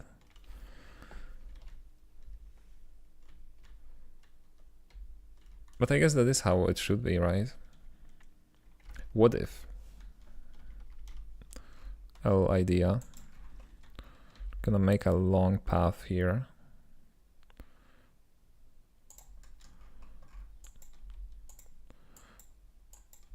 But not by making a long path, but rather by making this extremely long.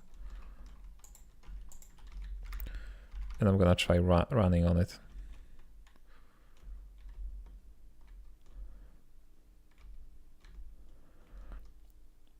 Okay, so no, it does work correctly. It's like when running against it, we are slower, but when running with it, it gets faster. Yeah.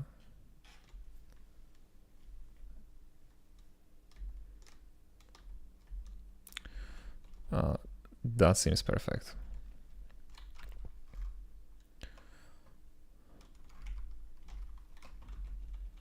So we can make elevators now.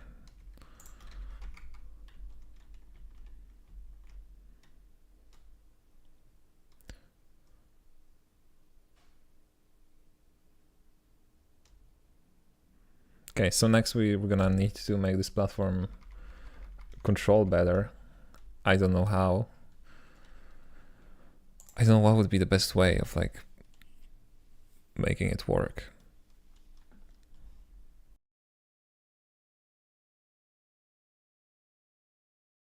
Because we do have the path, but right now, first of all, is being affected by the timing of the path, right? So if I make it so that, you know, this is extremely long and this is extremely long, it's gonna start slow and then go really quick in the center, or maybe the other way around.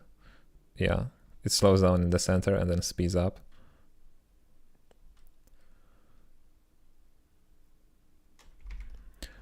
So ideally it would be independent of that. And then we could apply our own sort of timing functions to this animation. So we can say like, oh, no matter what these handles are, right? We want the box to start slowly and then speed up and then slow down using something. I just don't know what yet. Okay, but this is gonna have to wait for the break. And after the break, we're gonna take care of that. So, as always, I'm gonna need a bit longer of a break this time. So 7 minutes and I'm back.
Okay. Bezier curves are notoriously difficult to make spatially linear, right? Maybe the level of control you have with the control points is good. There might be a utility in Blender that normalizes the speed of a spline. So we actually did that for motion canvas. Hold on.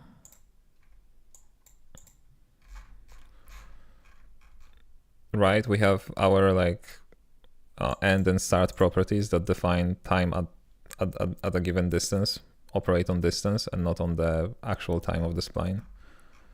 Because this was important for us to get right. Where is it? Oh, moving an object. Yeah, to make sure that objects move with a linear speed, and then you can just apply custom timing functions. Like this is using ease in, ease out.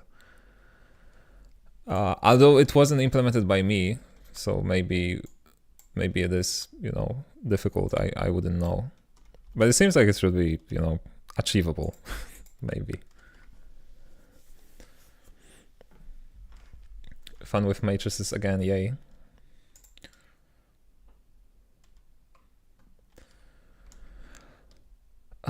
But I was thinking, and I think first we need to handle something different than the speed of the platform, which is other rigid bodies, because I want to see how they will react with the platform, if at all.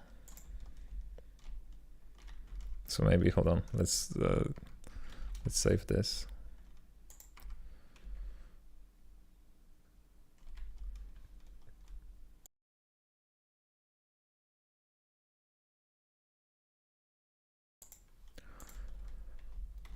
Motion canvas stream this weekend. Maybe. There's definitely not gonna be a live stream tomorrow. But Saturday, Sunday, maybe. Okay, let's grab this box. Oh, no, come with us. I double press E. No, come back.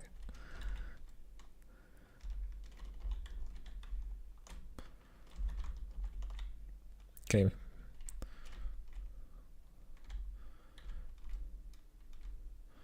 Oh, the point is also using our velocity to choose the direction. Okay, let's wait for this. I think that's reasonable. What just happened, I think it's reasonable, right? Like it says on the box, as long as the velocity is okay.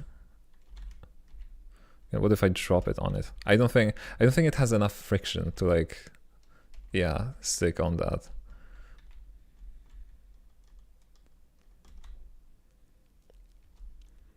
What if we increase the friction? Oh, look at this. Here, there it goes. Okay, interesting. Because it does have some friction. What if we add more? What if we add something ridiculous, like 20? It should practically stick to surfaces.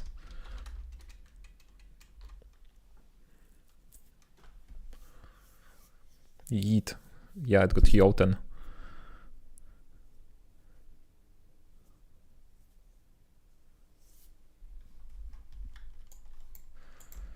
Okay, I'm gonna switch the spawn point of this cube. Where is it? Is this it? Yeah. Because I don't want to go for it every single time. Okay. It bounced back.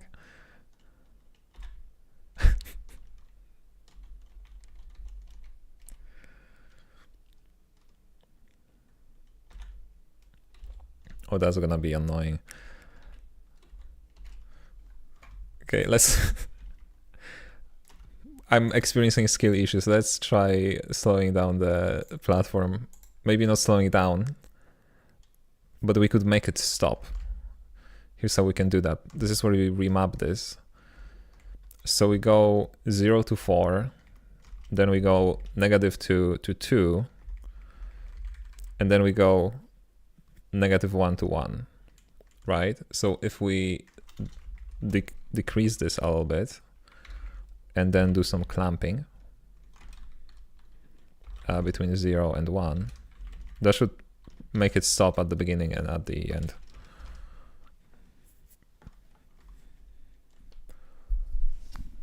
Yeah, but we definitely need a better way to control this, because that's a bit ridiculous. All this math.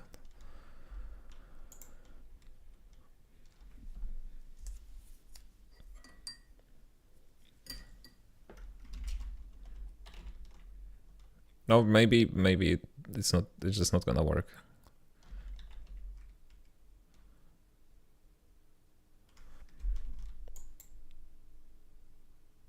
Why is it?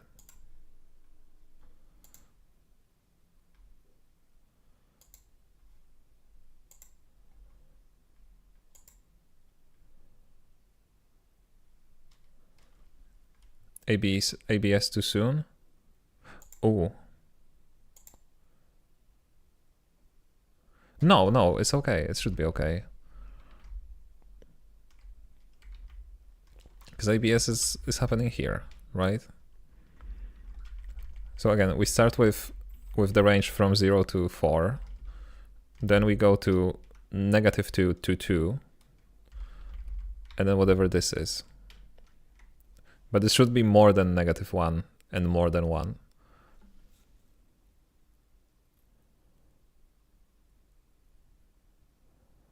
Oh no, you're right. Apologies. Yeah, I see now. This is what I want, right?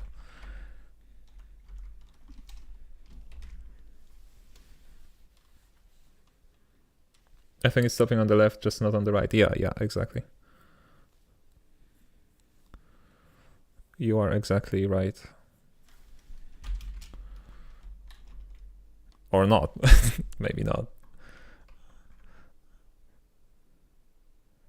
Oh, it is? Okay. So that didn't help.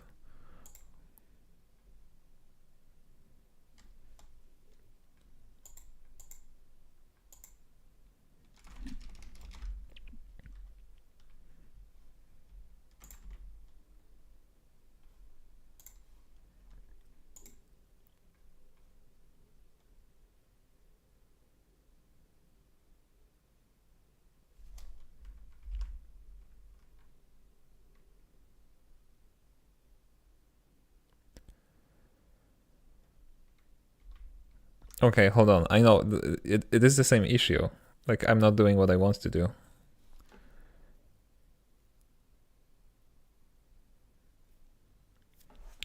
Let's go back to the correct way, right? Without any stops. And now we go from 0 to 1. So I could just multiply it by 2. We're gonna go from 0 to 2. Minus 0.5. We're gonna go from negative 0.5 to 1.5. And then we're gonna clamp this.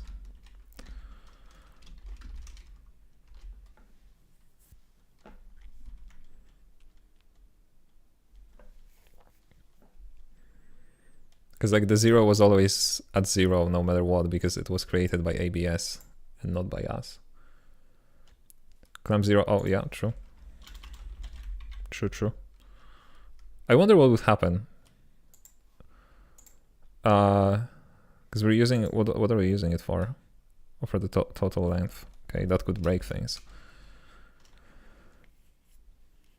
But I wonder if like evaluation here extrapolates the curve and how that would look like. Okay, you cannot see that, but it stops now.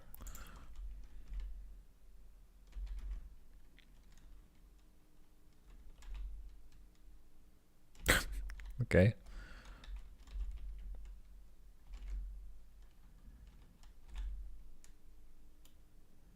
Yeah, no, it is correct, right? Like, first of all, it is ridiculously fast for no reason, but the friction is making it stop. It starts rotating, because that's something that friction cannot stop, sadly. make it slower. So we're gonna go for 12. Let's subtract 6 and divide by 6.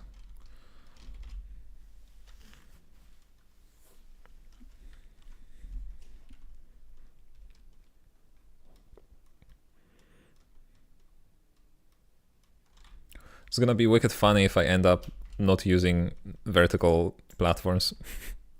And like the only platform is gonna be an elevator that goes up. And all of this doesn't matter.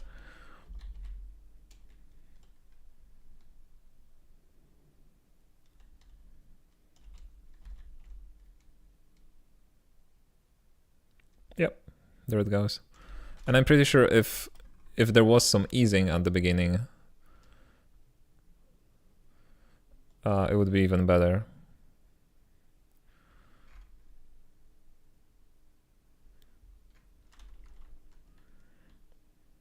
Okay, but that's awesome. Can pick it up. Go with it somewhere. Eventually we'll have to figure out how to make it how to make the animation figure out that, oh, we're standing on a platform, so we shouldn't play running animation.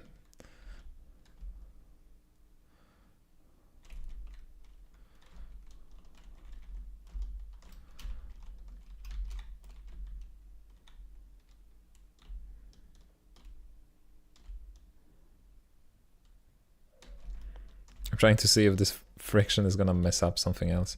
What is gonna look like if I like put it here?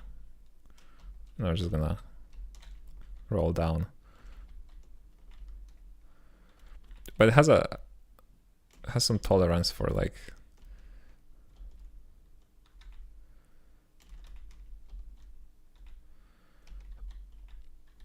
how high it can be before sliding down or rolling down, I guess, because it cannot slide anymore.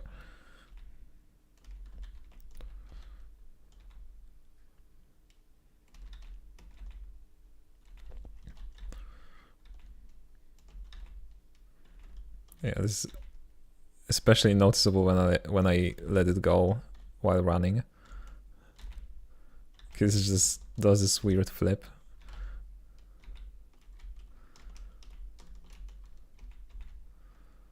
Okay. Where's the cube? Let's go back to friction of 1.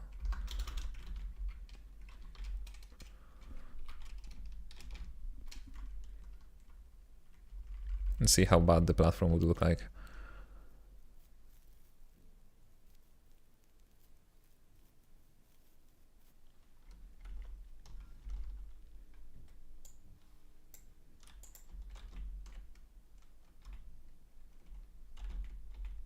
No, that's not what I wanted to do. Come back.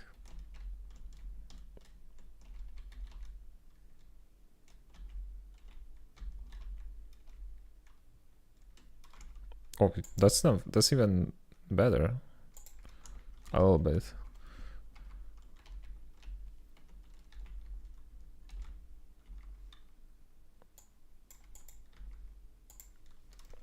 Okay. Where's this print happening here? That's not necessary. I'm gonna leave it for now, I guess, this whole thing here. It does work.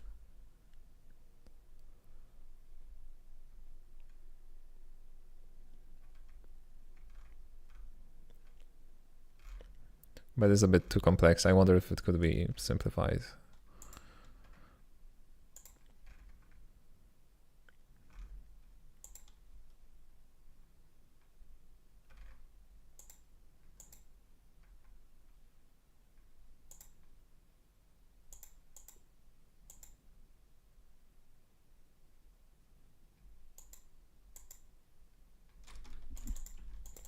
Yeah, we're probably gonna wanna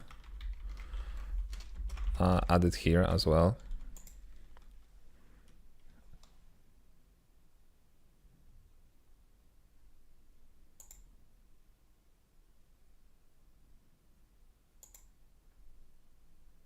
Or maybe not vector 2, but This is isometry.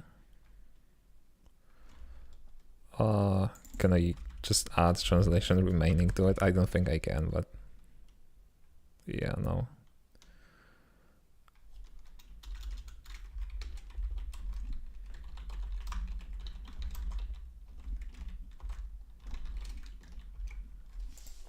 Okay, fixed.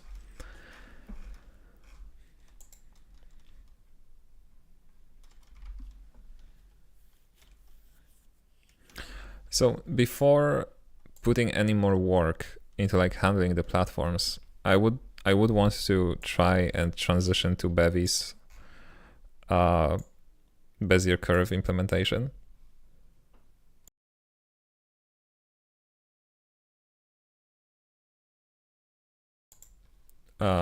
Because right now I'm using some other Bezier curve implementation from a different crate, and I feel like Bevy would be a bit more ergonomic to use.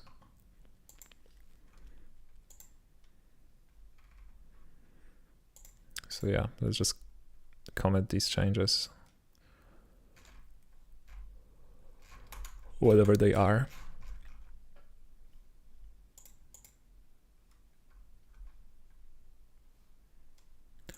Terrain, platform. I'll refactoring here.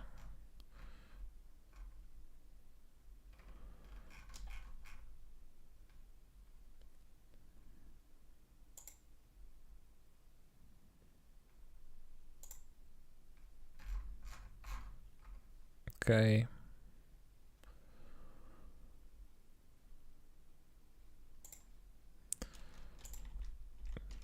Let's maybe fix the errors.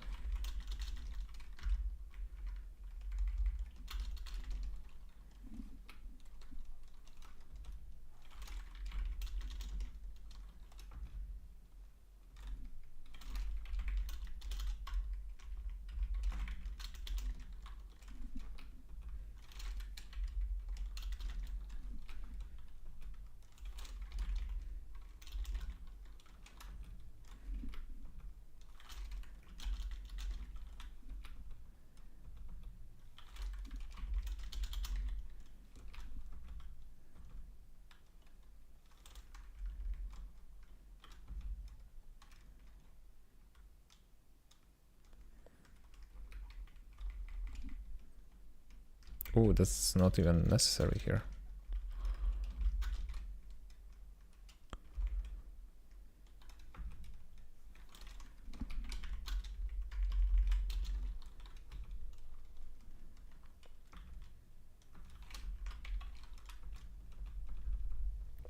Is that it? It seems like it. Okay, so one quick issue, which I think I remember.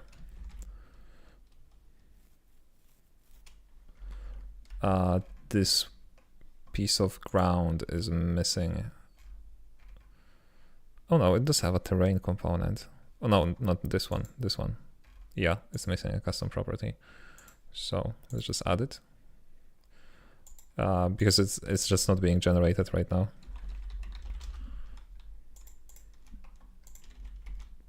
I'm gonna save it. Okay, it needs to recompile all the changes from all the packages now.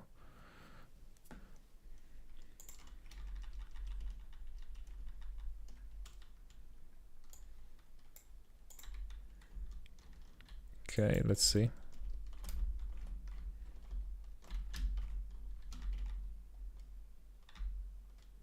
Yeah, now it is here.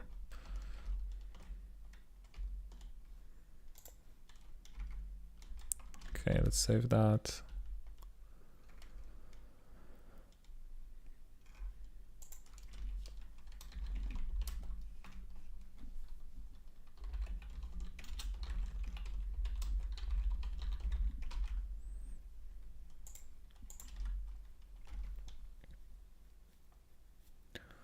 And let's see these Bevy curves.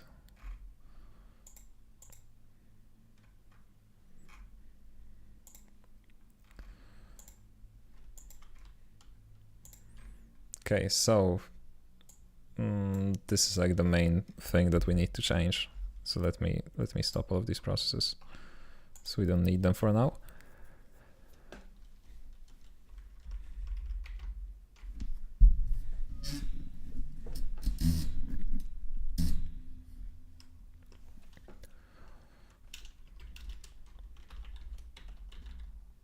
Cubic Bezier. A spline composed of a single cubic Bezier curve. Okay, so a spline is a thing.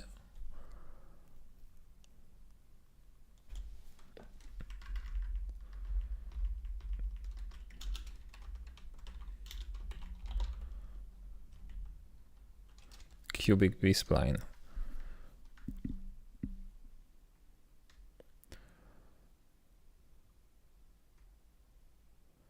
A spline interpolated continuously across the nearest 4 control points. The curve does not pass through any of the control points.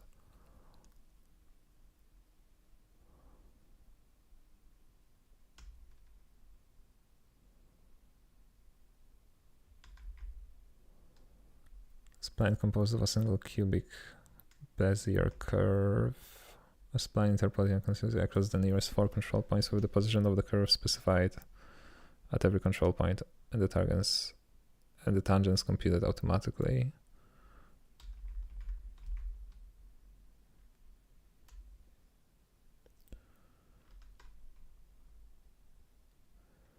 Segments can be chained together to form a longer compound curve. Okay, let's see if there are any examples of it. Because it's like a brand new thing, right?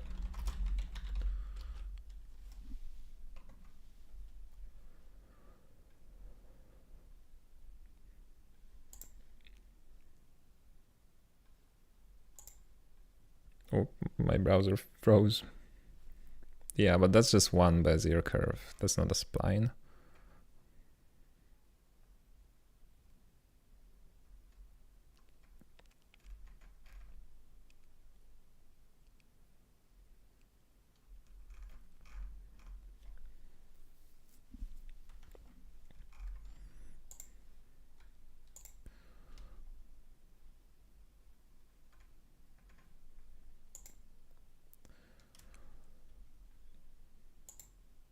What do we have here? Cubic curve, a collection of cubic segments chained into a curve. Okay. And a cubic segment is a segment of a cubic curve used to hold pre-computed coefficients for fast interpolation. Okay.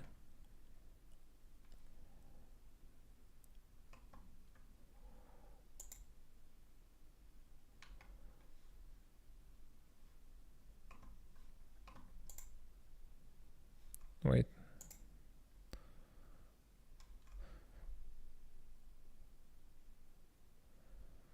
Oh, okay, it's just displaying a snippet of the code from the repo. I get it.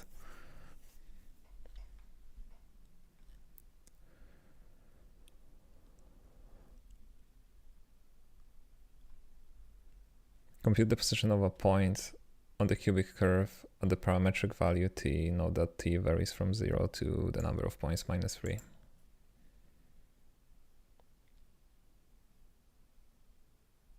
Why? That's interesting.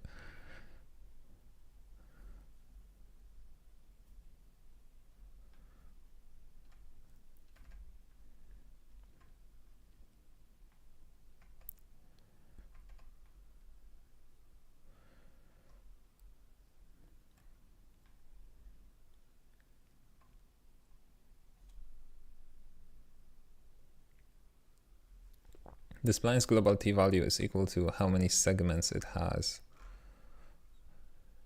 So why is it number of points minus 3? What's the point? What is the point? What is the number of points? And how does it correlate to segments is what I'm trying to say.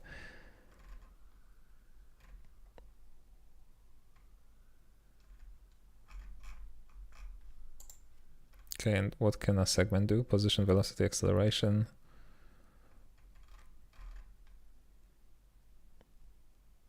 Oh man, so I'm not sure if I want to switch to them, because one of the cool features of this best path struct from Velo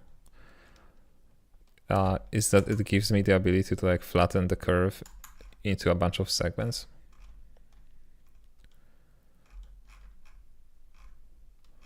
If I could find that, where is it? Yeah, flatten the curve.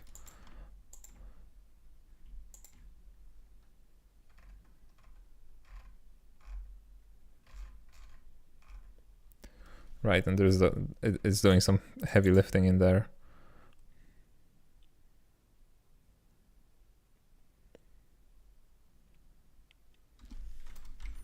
So the question is like, is there an equivalent for this?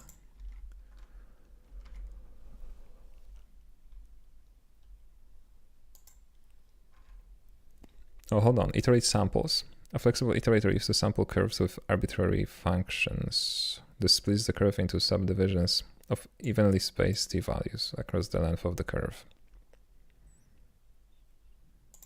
Yeah, but I don't want that. Right, I want an optimized version of it.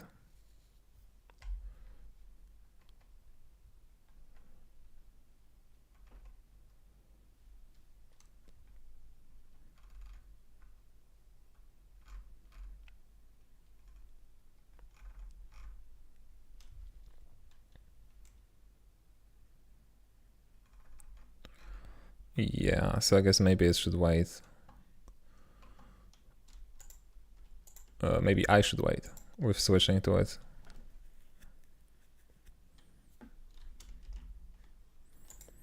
Especially since this crate with the Bezier path is something that I'm already using regardless. So it's not like an additional dependency that I need to use.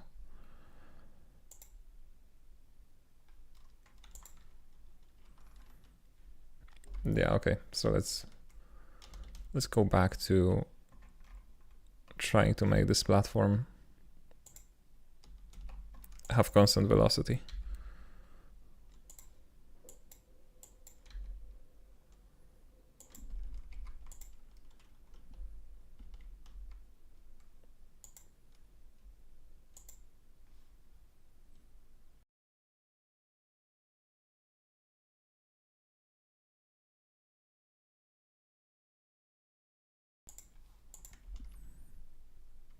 Okay, so I do actually wonder how we are doing this in Motion Canvas.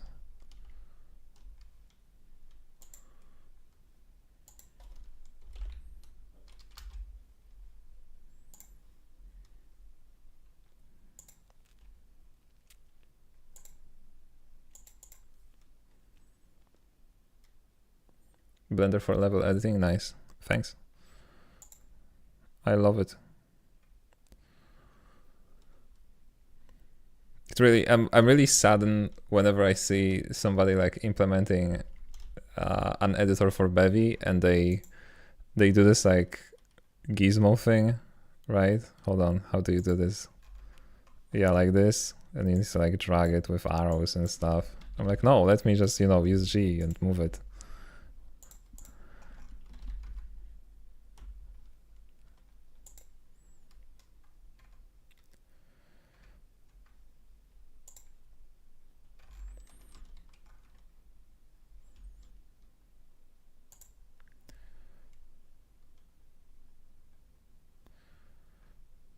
Oh man, how do you actually do that? It's probably somewhere in the curve.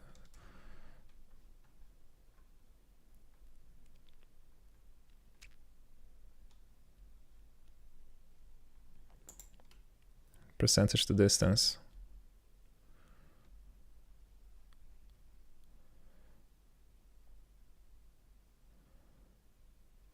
Distance to percentage. Arc length.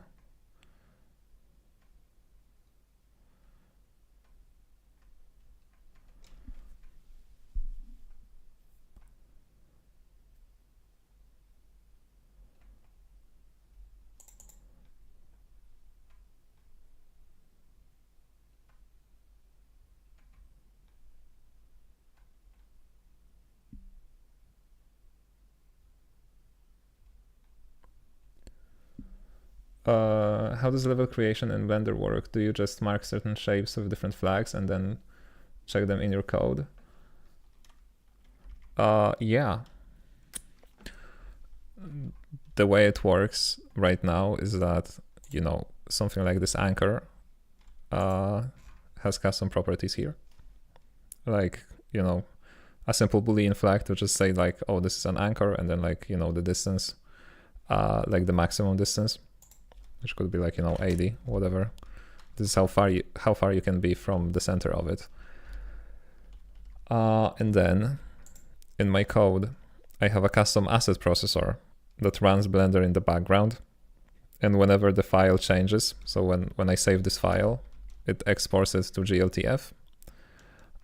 It runs parsers for every single node, right? So this is like the parser for the anchor. So we check if there is the anchor property. If not, we just ignore it, right? And then we retrieve the max distance property, and we just insert an interactable anchor. And this comma is not necessary. And this whole thing is not necessary. Okay, so this is generally how it works.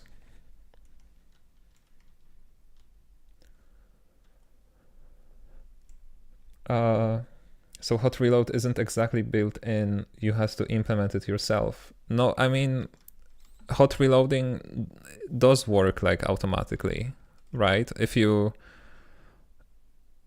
implement your own processor for a specific type of asset. So like if you have a PNG and you use it as a texture, that's gonna be hot reloaded automatically.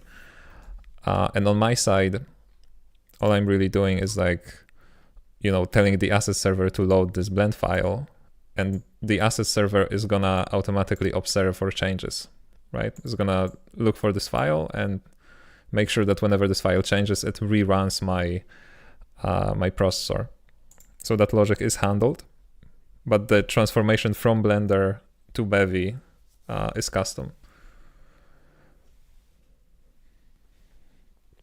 How are you enjoying Rust for development? I'm loving it. I have nothing original to say about the language. I just love it. and that's pretty much it. But I'm pretty sure you've heard this a lot of times from developers. First time seeing Bevy in action.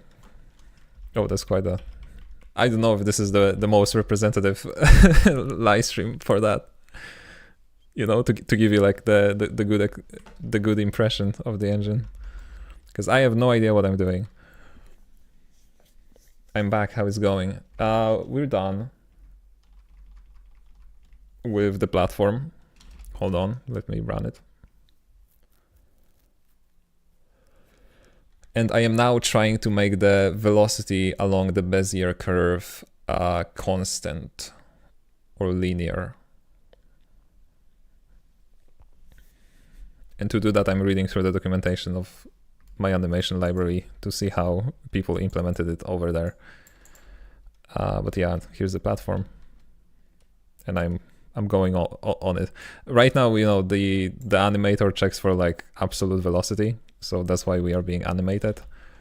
But, you know, it works.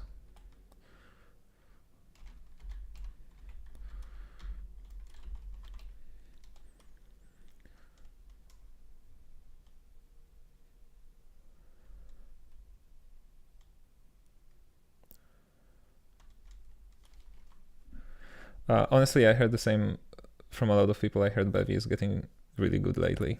It sure is. That's true. I feel like when they revamp like the scene format and maybe add entity relations, like that's gonna be that like that's it. Like in my opinion, the engine is like ready. Really glad in 0.13 they started to focus on core common components like the primitive shape systems. I haven't looked into that, but yeah, I've seen it mentioned in the changelog. Okay, so in Motion Canvas we operate on like absolute distances over the curve.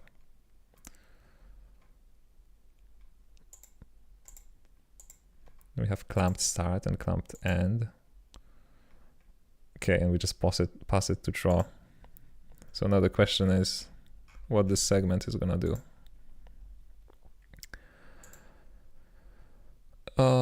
Cubic Bezier segment.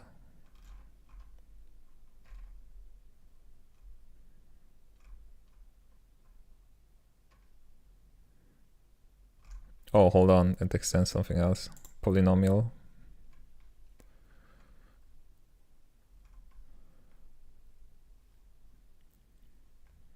Polynomial segment, okay.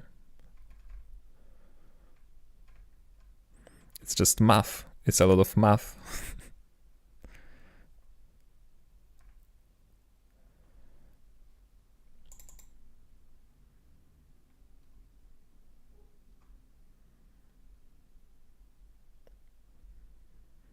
Yeah, so the point sampler does distance to t translation. Okay.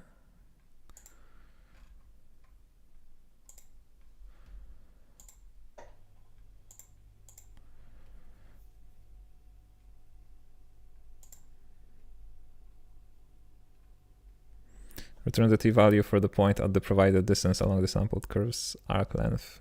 The distance along the arc length.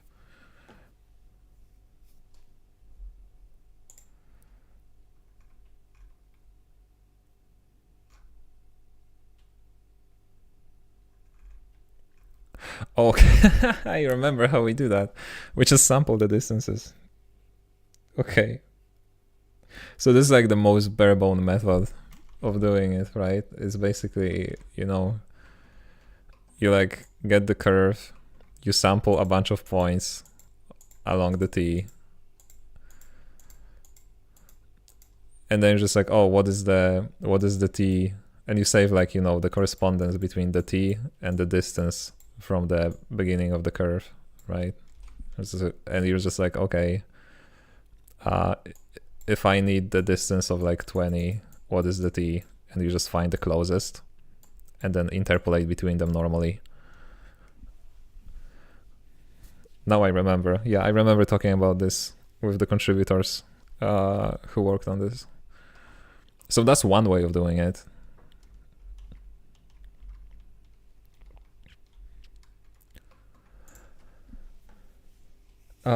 Didn't he talk about the ECS relations in their blog last month? I think Alice is coordinating that side of things to bring it to the main release. Yeah, I mean, they announced this as the next thing they're working on in the 0.13 release. That is true, because that's where I saw it. that's how I got to know about entity relationships. But I'm not sure. I'm not following it that closely, so I don't know if they are like finalizing the implementation or not.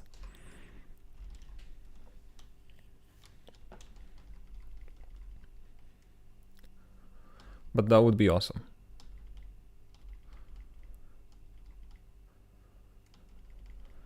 Okay. So I'm just gonna trust my judgment and the judgment of the contributors from like a year ago, and probably just use the same method. Also, of course we can use the same method, or maybe not. I was about to say that we are running the processing at compilation time, so technically it doesn't matter, because we can just sample at compilation time, right?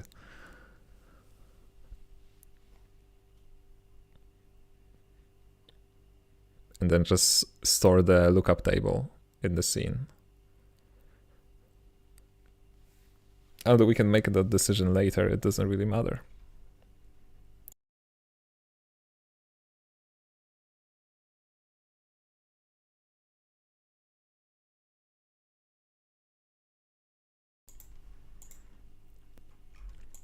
Okay, so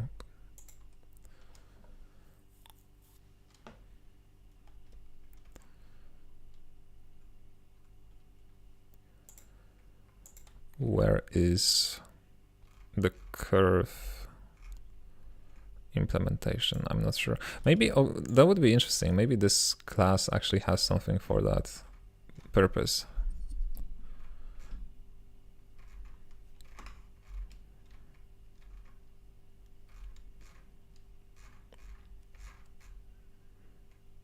It has like flatten.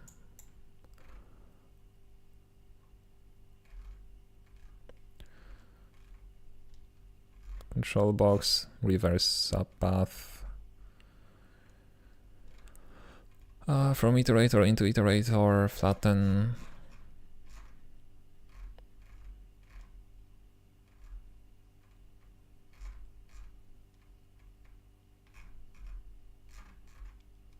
Perimeter area, winding and bounding box.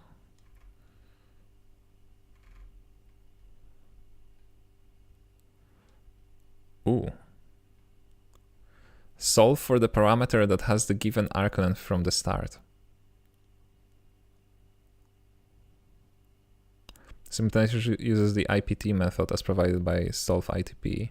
This is as robust as bisection, but typically converges faster. In addition, the method takes care to compute arc lengths of increasingly smaller segments of the curve, as it is likely faster than repeatedly computing the arc length of the segment starting at t0. Okay, so we do have out-of-the-box translation for that.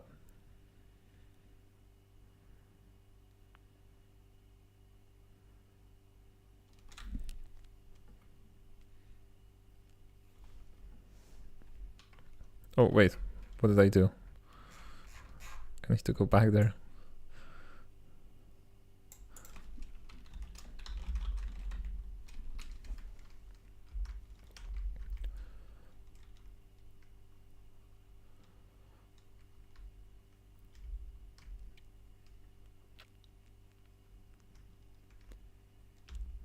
So it's interesting. There is a translation from like the arc length to the parameter. What about the other way around? Like, what if I wanted to get the arc length at the given parameter? I guess I could subdivide the curve myself.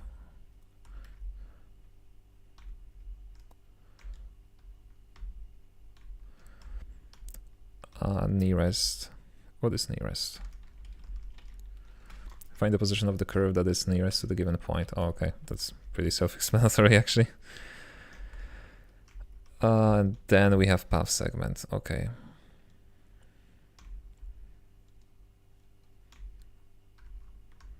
Intersect line.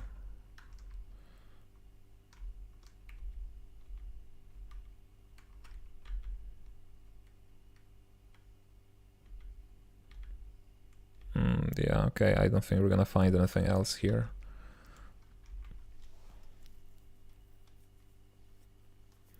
Maybe I'm dumb, but why are there separate types for linear quad cubic curves? Aren't they all just a vector of control points and vector of endpoints? No, because like, I mean, this is not my crate, right? But like, see, you can sort of see the difference here. Move to and line 2 are just 1 point, quad 2 is 2 points, and curve 2 is like 4 points, right? So they have different sizes, and you can do a lot of optimization based on that, right? Like if you want to like flatten a line, that's just gonna be, you know, getting the start point and the end point. You don't need to sample anything. Because this is generally a vector graphics crate for like rendering 2D shapes using WebGPU. So it's probably gonna have a lot of, you know, optimization and stuff like that.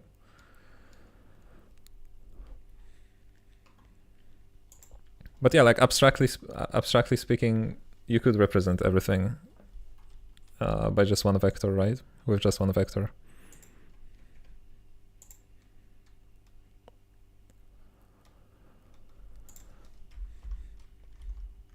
Okay, let me think. How would we do that?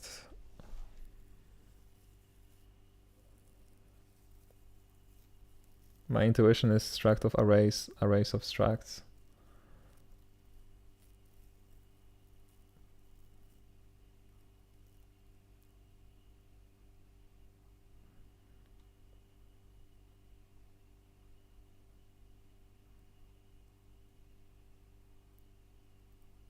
I don't know. I mean, but that's just cache optimization, right? That's like lower level optimization, whereas knowing that something is aligned lets you like mathematically optimize things.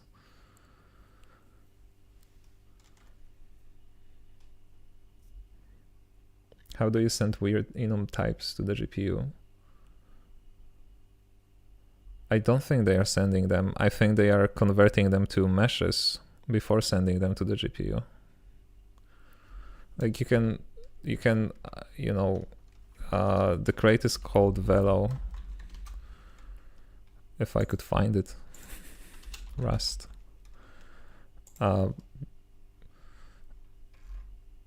you can take a look at it, at the source code, and you know, generally the people behind it.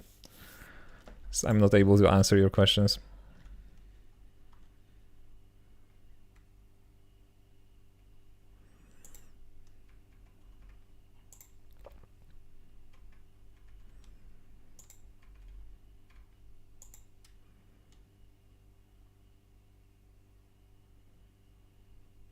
Under the hood, it wants buffers under the hood. I bet the library maps them to buffers anyways. Like, I mean, yeah, that's what I said. It sends meshes to the GPU. It doesn't send the enums and stuff like that.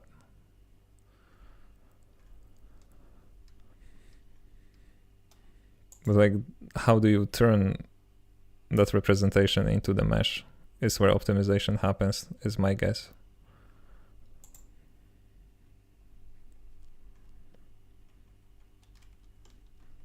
Okay, so I think I want probably to define the speed using like a constant velocity, maybe.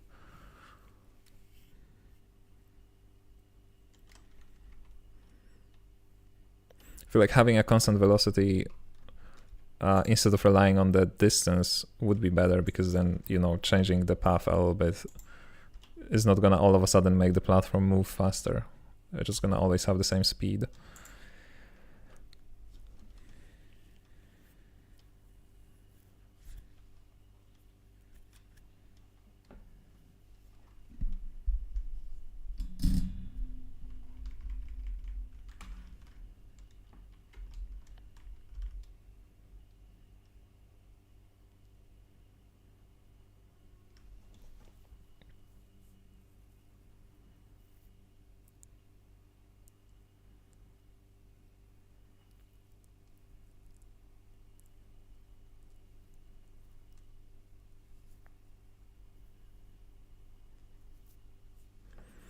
Okay, and I'm sort of already doing it here. So let's construct like, you know, a faulty setup here.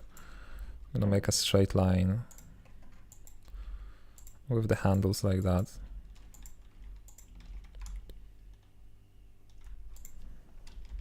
Just to make sure that we have the problem.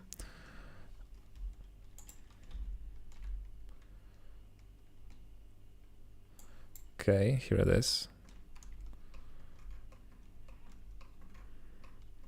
So it goes really fast and then it slows down in the middle and then it speeds up again, right? And ideally, after we fix this, it should just go from left to right. So we are already doing a lot of the work necessary, because we end up here. And right now we're calculating t sort of naively by getting the distance from the distance that we want and dividing it by, you know, the distance of the entire curve. So technically we could just do segment inv arc length and give it this and hope for the best. And right now we can like use this accuracy, right? And this would be the new t.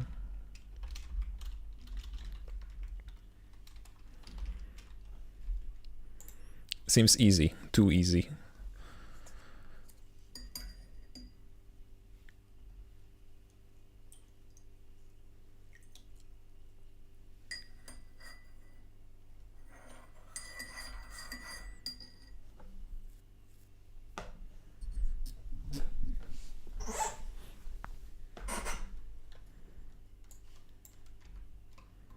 Okay. Well, look at this. Segment is misspelled in line 39. What is real-time code review? Hold on, I can spell segment. Segment. Okay, thanks.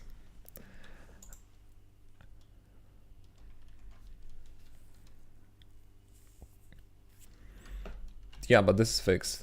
Now it works.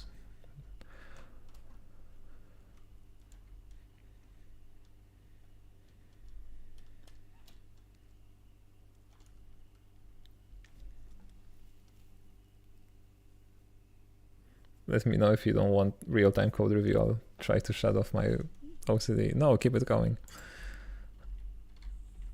I appreciate it.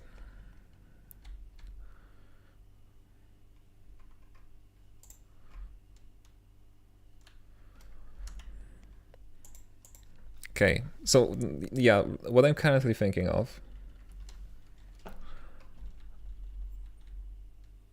let's get rid of all of this, is how to define the velocity of this platform, right, along the path. Because we could technically just, you know, describe it using a timing function, right, to say like, oh, if this is the beginning, this is the end of the path, and like we want it to go like this, right? So this is like ease in, ease out sort of timing function. But this is not gonna play well with distances, right? It's like if we, the bigger the distance is, this curve is just gonna be stretched. So you're gonna end up with a long distance where the platform's like slowly speeding up, and then it's gonna reach the top speed, and then it's gonna slowly speed down, or slow down, excuse me. Where ideally, I think, you know, something like this should happen, right? Where the curve is just like here, I guess. So wait, okay, I realized what I've done. I shouldn't have changed this axis, but rather this axis, because like the time doesn't change, the distance changes, and then we just like move here, right?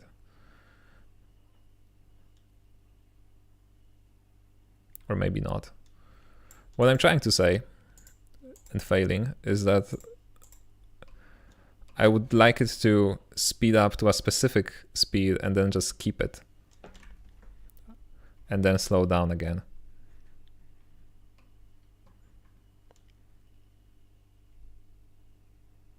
Yeah, I guess the problem is that this curve is like time to position, right? And what I'm thinking about is time to velocity.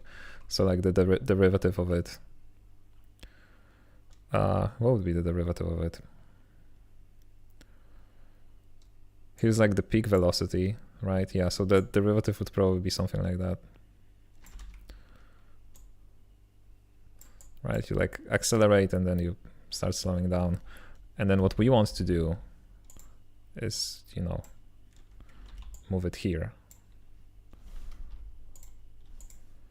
Right, and then maintain the same speed here.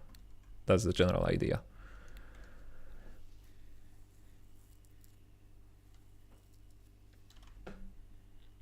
Min max speed, computed speed, use smooth minimum for less spiky behavior.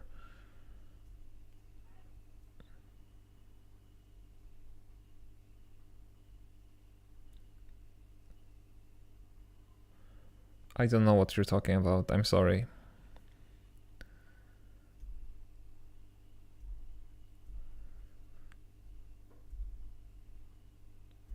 To get that function plateau you are describing. Yeah, but we are not expressing the translation in terms of speed yet. That's what I'm thinking about right now.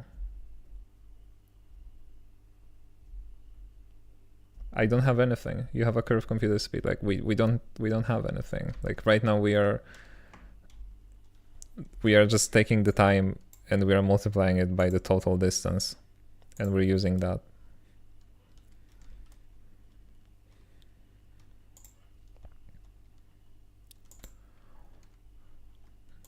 And I'm pondering if I should go for describing it using a velocity.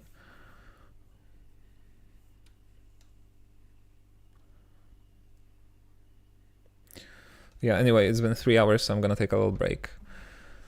And I'm gonna be back in 6 minutes.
Okay.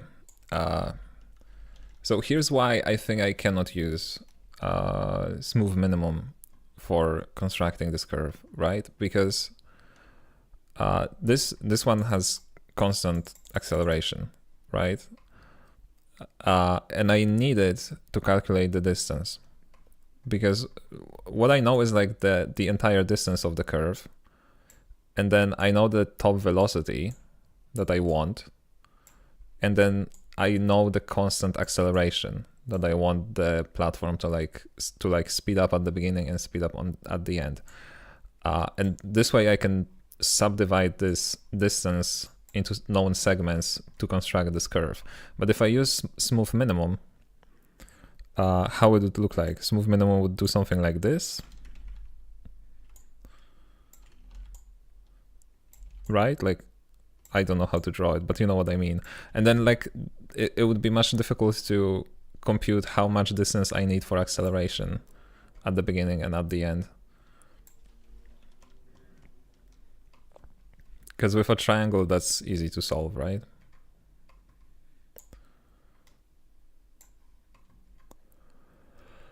Because if this is like velocity, this is the time, this is the distance, right? So the distance is like what? Vt over 2.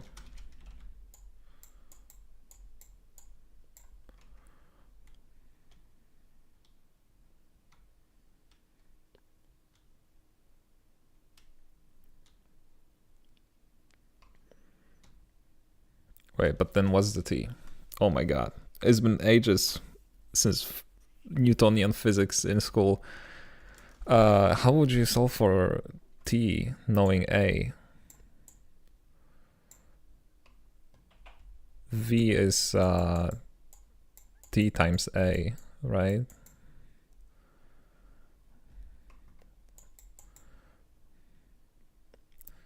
So t, no, it doesn't make any sense. T would be a over v.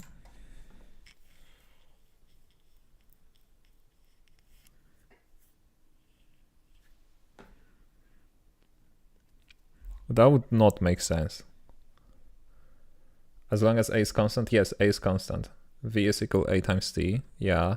So t is equals a over v. Oh, it is, okay. I was like, that doesn't make, hold on. But I don't know t. I'm trying to solve for t, I think. Am I trying to solve for t? Wait.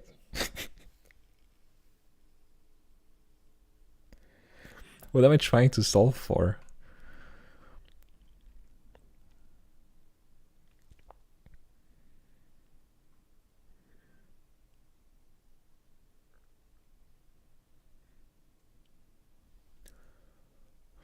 Oh, okay, I know what I want to do.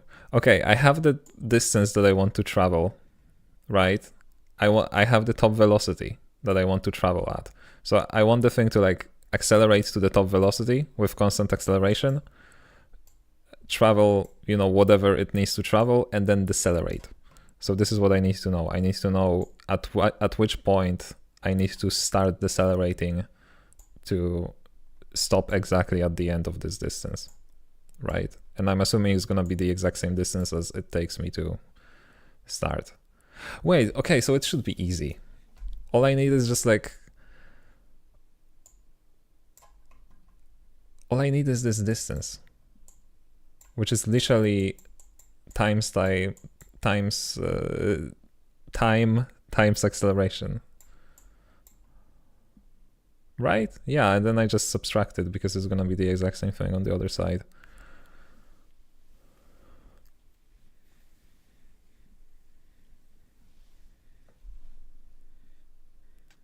That's the speed. Oh, you're right. Okay. But the general idea is, okay, we just need this distance. So distance would be a times time squared.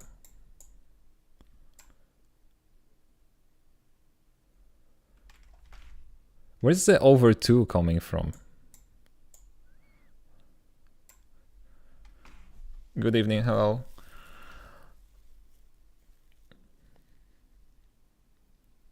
Integration. Like, yeah, I do understand that it's just the area of the triangle, right? Yeah, I guess I guess it makes sense.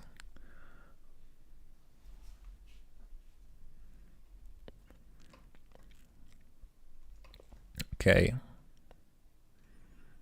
So that should be everything that we need to know, actually. Let's try to implement this.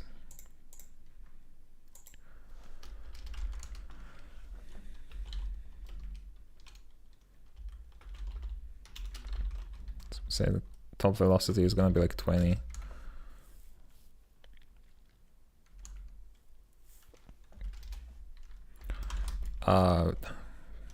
I don't know what numbers you choose here.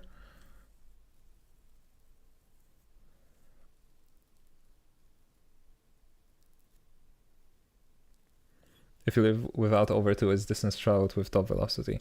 Oh yeah, that's true. That's correct.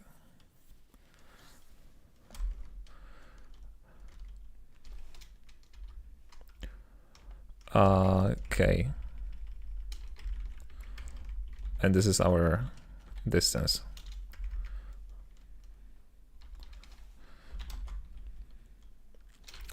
Awful names. Let me actually use them correctly.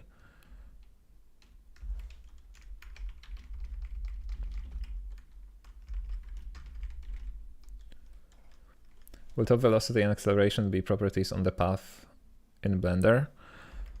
Probably, yeah.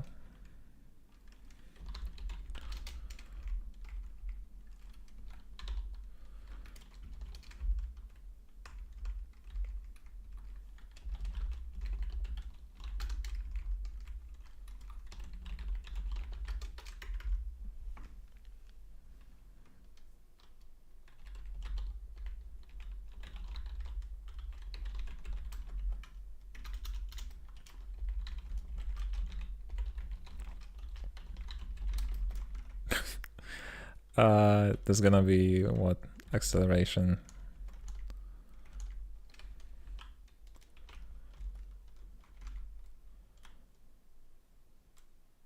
Wait, hold on, but what is time?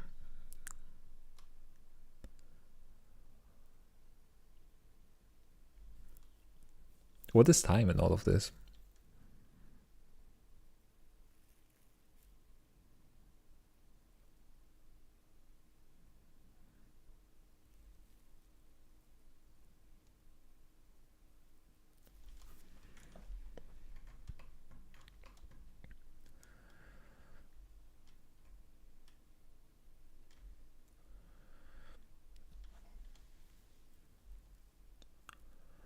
Max velocity is acceleration times time. So time is velocity over acceleration. Okay.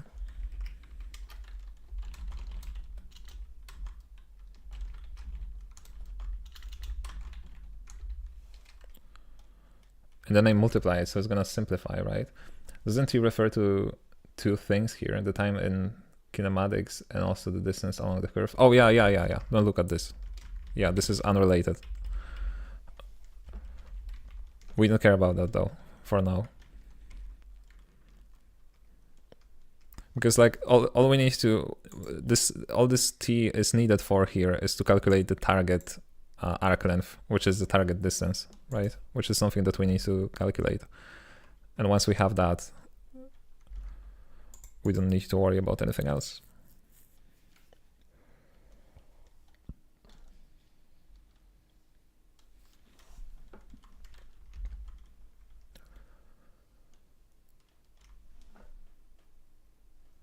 Time would be the time you set to how fast you want it to start and stop, right?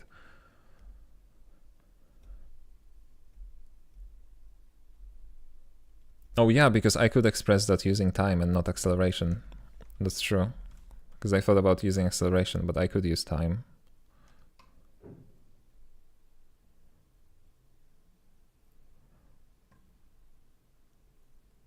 This would be the same thing.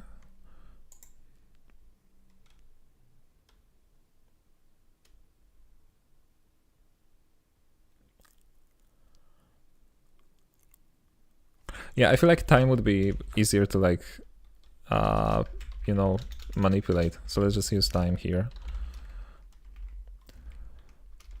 And then acceleration would be max velocity over time, right?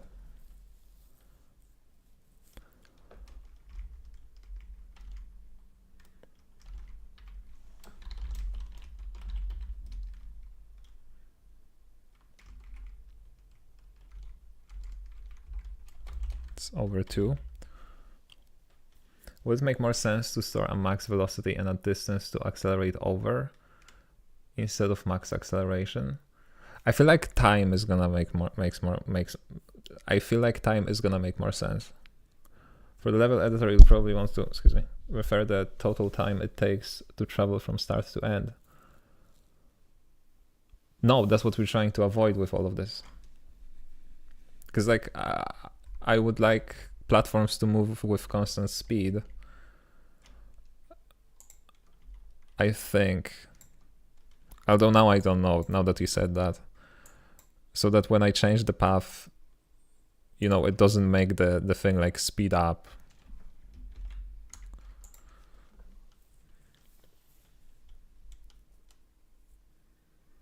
Yeah, but you can set the time and distance instead of time and acceleration.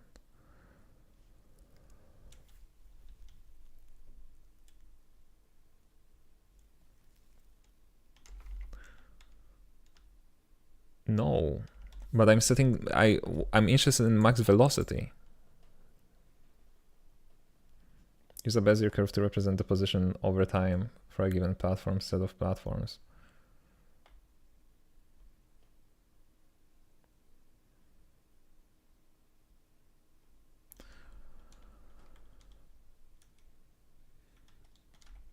You know, but it's really difficult to model like speeding up and slowing down with a Bezier curve.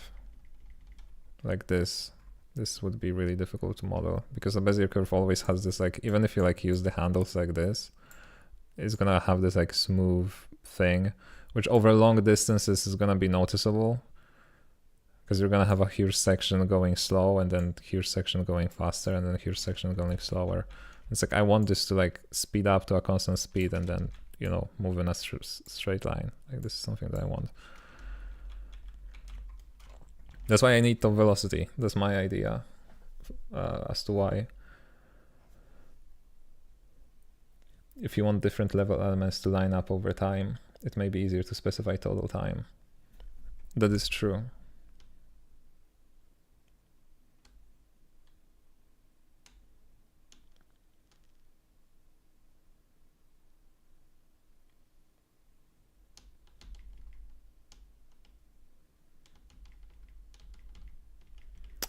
But even if I specify total time, I still need to calculate the like speed up and slow down thing, right?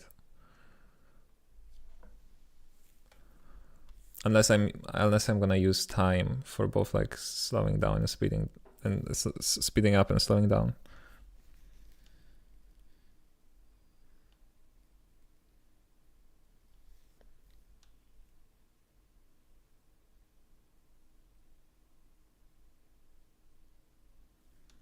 It's interesting to see that your game makes so much use of Bezier curves. Yeah, that's like the number one feature.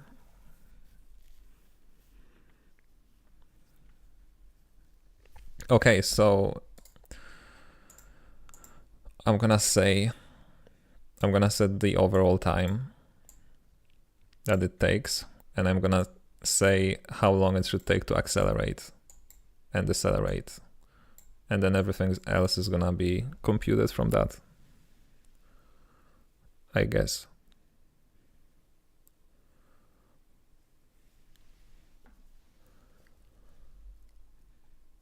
Most game animations are done through Bezier curves. It's just not literally drawn on the screen for you to see. Yes, I know that. Like, but I just explained you why. Never mind.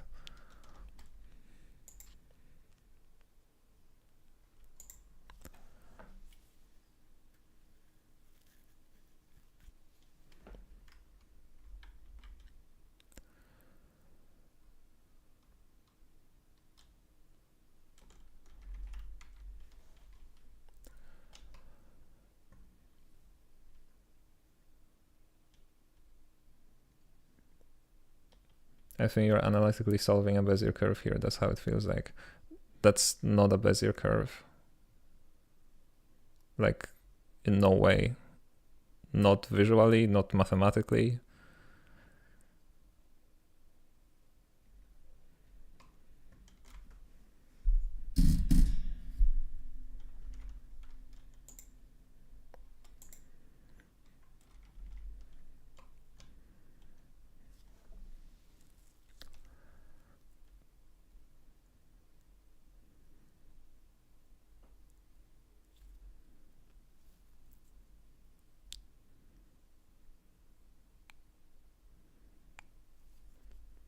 So if overall time and tau as an acceleration time, you don't need max speed now, I guess.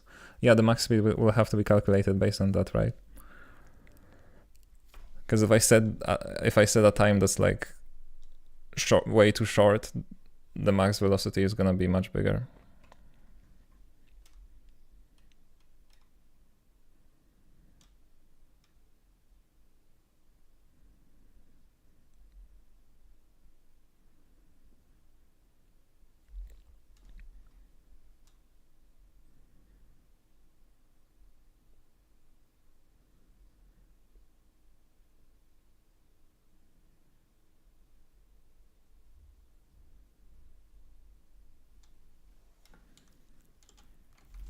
Okay, so let's do it this way.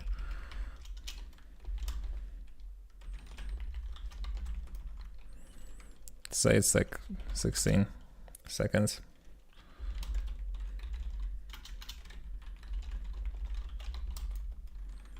Like 1 second for accelerating and decelerating.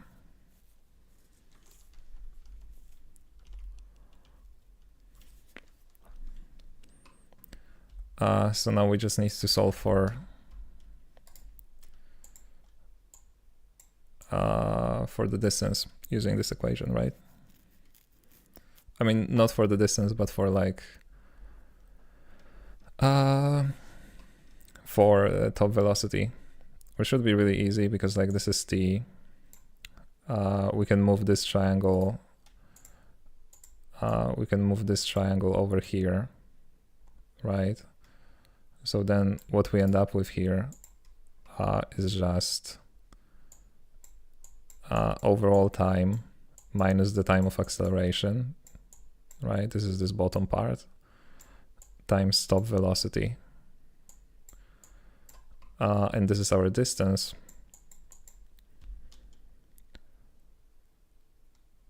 And we know the distance, we want the velocity instead. So velocity is gonna be distance over this.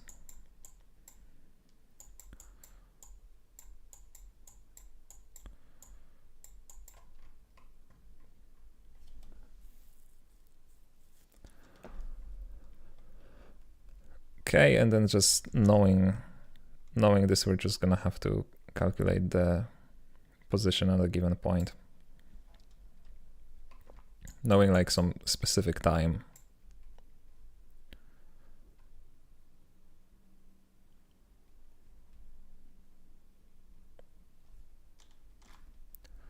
What would that be? The distance is it's gonna depend on like where we are, right? If we are here, we're only considering this triangle, so this is like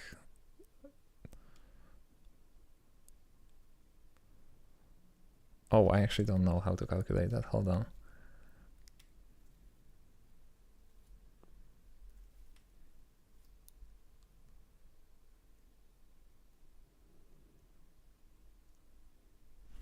Now I'm still gonna need the acceleration, right?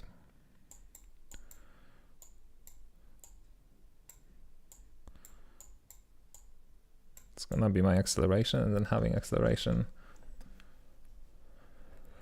Stopping in to drop a like and say hi. Hi, hello. Thank you for the like.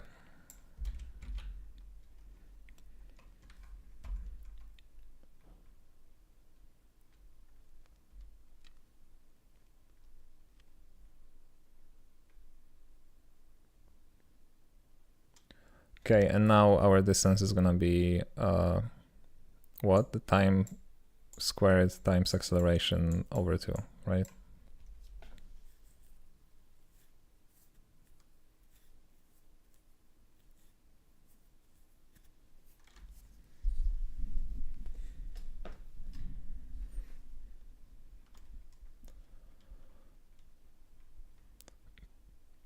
Put v from above to the a equation. That's true. Will it simplify something though?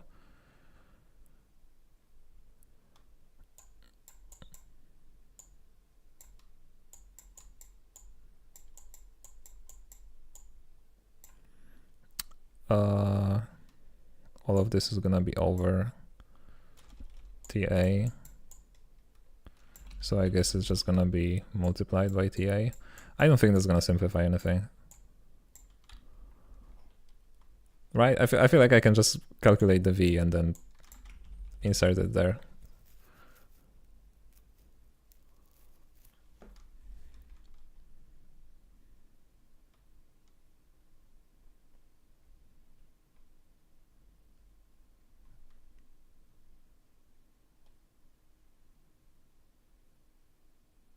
Yeah.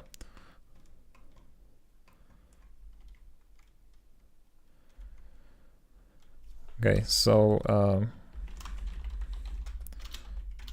our max velocity is gonna be distance divided by overall time minus acceleration time.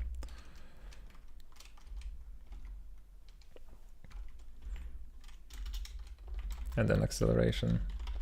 I might be misunderstanding, but a isn't constant, so you cannot use.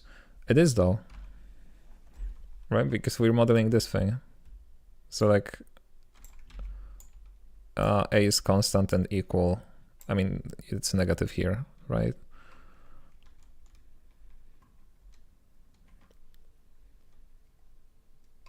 So you cannot use. Oh, you're referring to this, right? Yeah, but I'm gonna check if we're in this section, right? And then for the next section, I'm gonna use the use this triangle and add the portion of this rectangle.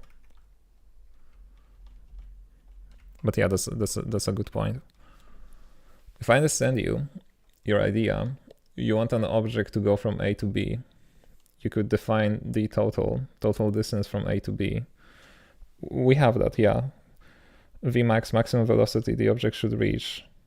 Tmax, maximum time to reach Ymax.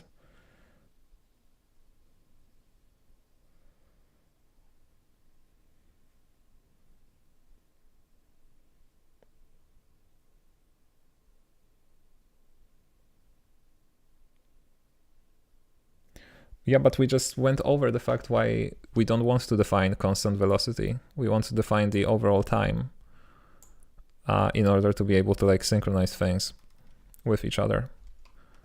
Right, so that's why we are computing the constant velocity, the top velocity.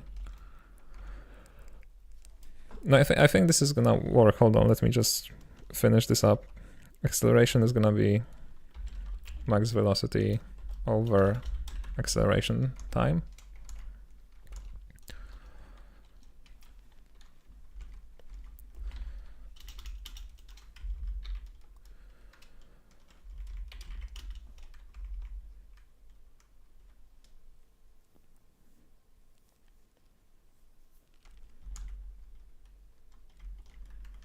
I might be behind a bit. Perchance.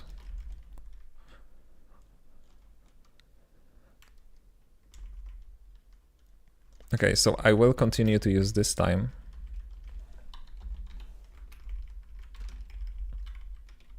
Maybe. Should I continue to use this time?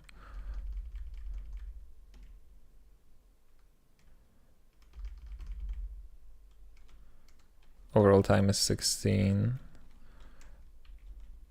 Yeah, so let's try just using this with modulo, so that let's try using it with like a bigger number modulo to make sure that it works correctly.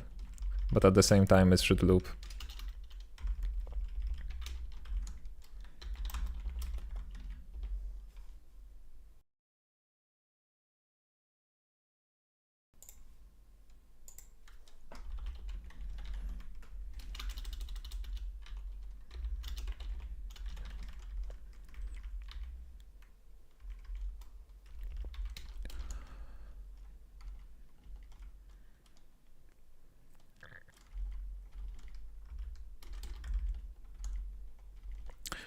Hold on.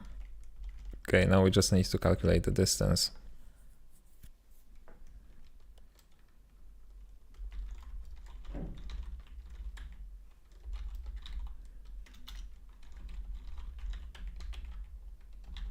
So if time elapsed is less than acceleration time,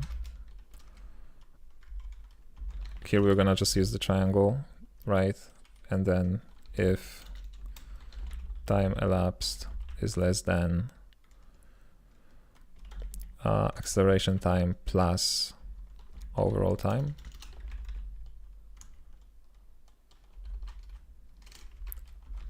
and then this is where we're gonna add the square, and this is where we're gonna add, you know, the other triangle. And I feel like this if statement could be later turned into an addition, I think. But let's start with this.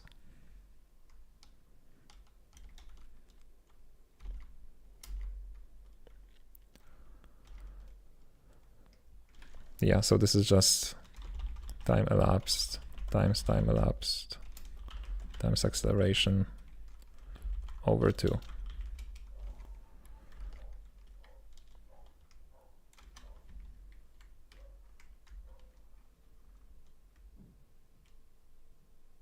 Skipped what? Skipped. Oh, acceleration time. Okay, true. True.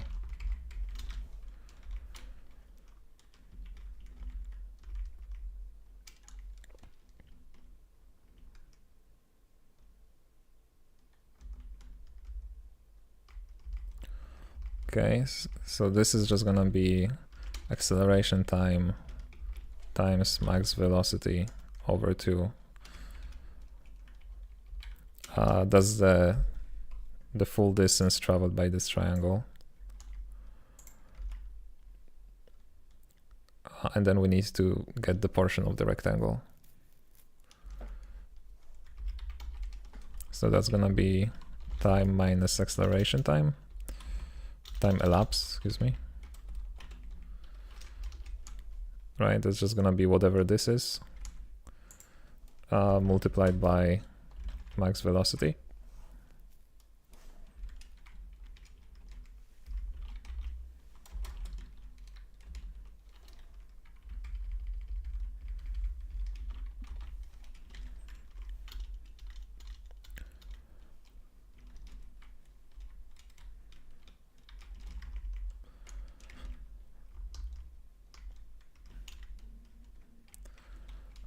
And then this is gonna be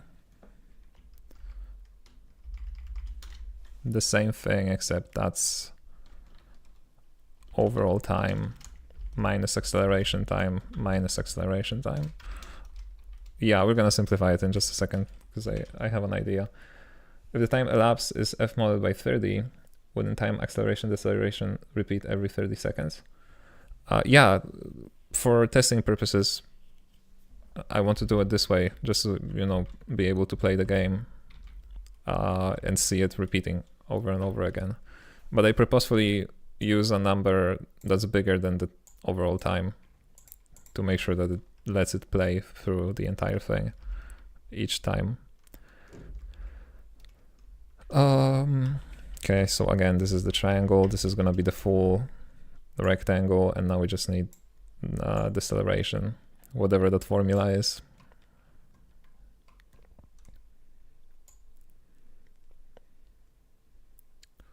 What is this gonna be?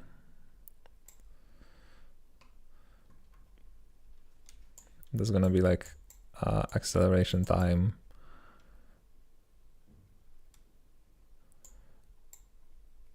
times velocity over 2, and then minus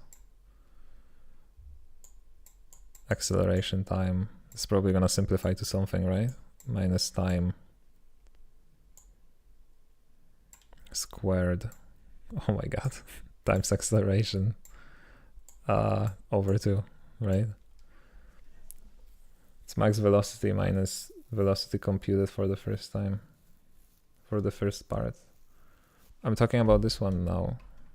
I'm talking about deceleration.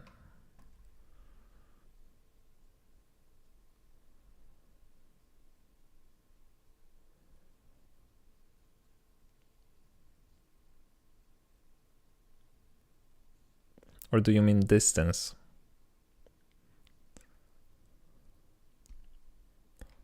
Because this is right? We could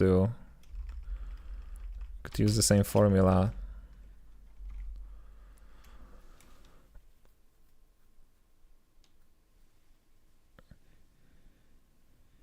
Can you explain what are you doing now, please?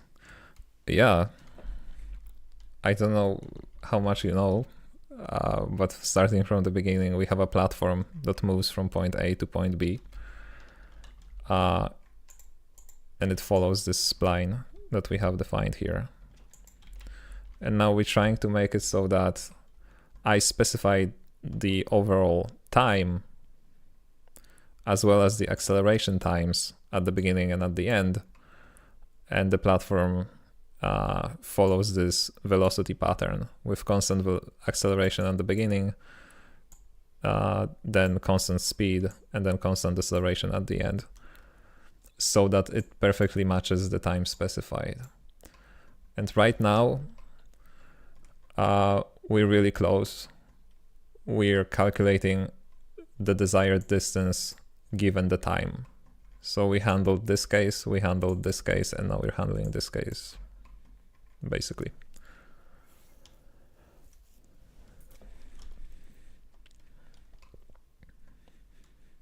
And so I'm trying to derive the formula for deceleration, which is probably pretty simple once you simplify that, but I do not remember it.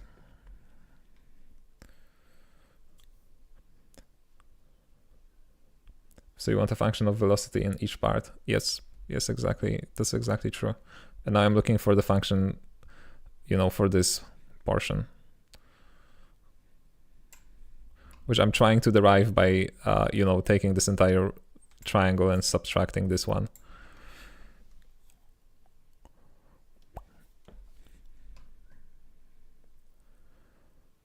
Because I don't remember the formula for this shape, whatever its English name is. ACC phase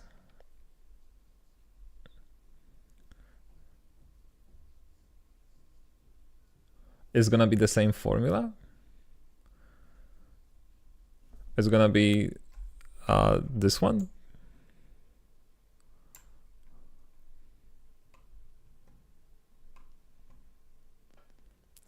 Trapezoid, yeah, thank you. You can use the thing from the first part, but use overall time minus time elapsed instead of elapsed time.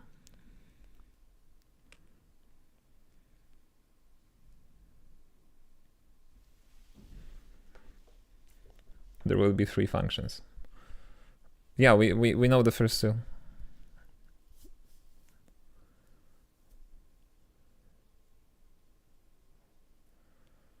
Yeah, we know that. I know that. We're already handling this. We have the first part, we have the second part, and now we're working on the third part.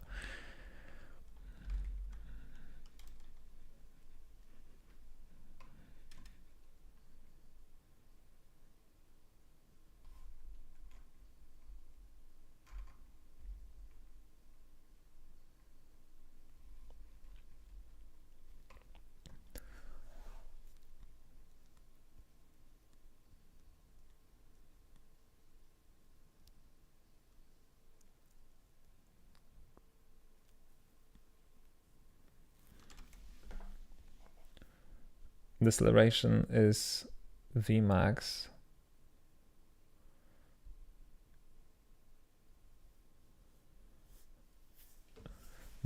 minus 1 over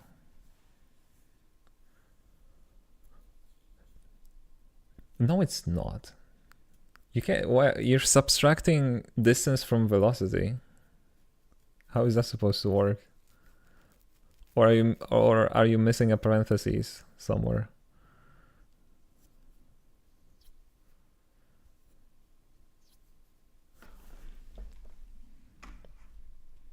Because like what you wrote is basically this, like you want me to subtract this from velocity, right? Do you want distance or velocity in time now? Distance. We want distance. Vmax times time elapsed. Oh. That could be it.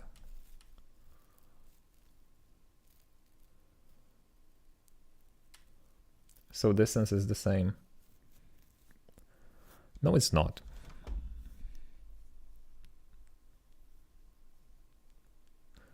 Like, well, if you look at this, right? The distance traveled here is gonna be different than the distance traveled here. It's not just reversed. I mean, it is in a way reversed, but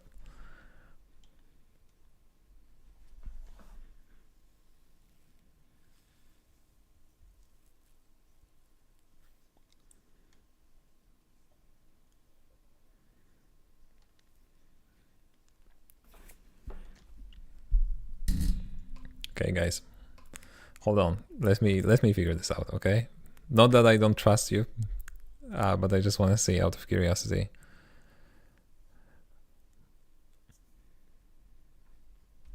Like, how difficult could this be?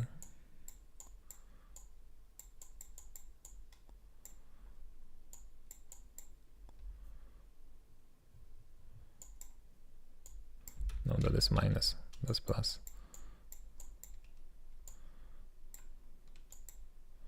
Okay, no, that is way too complex, I think.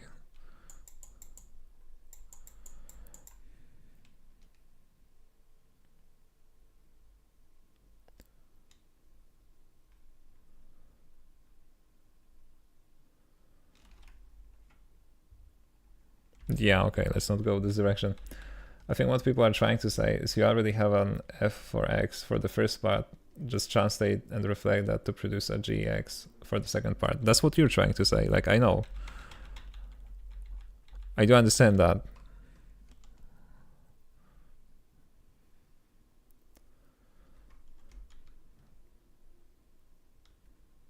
I can take the, you previously said velocity, but I think you meant distance. You just want to take the entire distance of that and just subtract this part, which is gonna be exactly like this one. I know, I understand that. But I would still prefer to do this because I'm working towards getting rid of all of this if statements and turning this into addition. That's why I would really want to just get this alone.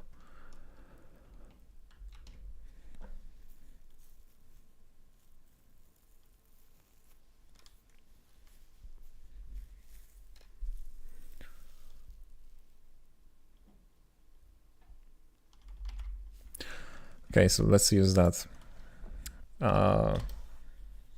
Velocity max.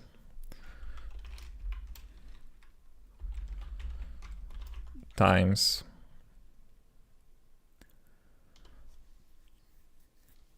hold on, let me actually store that time here to make it easier.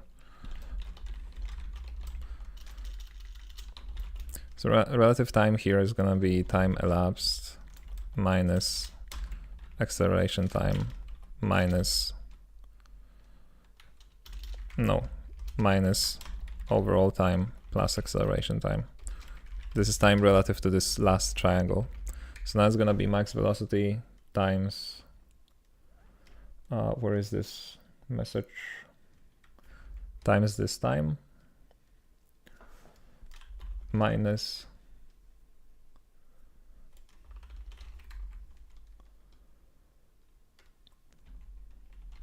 acceleration times relative time, right?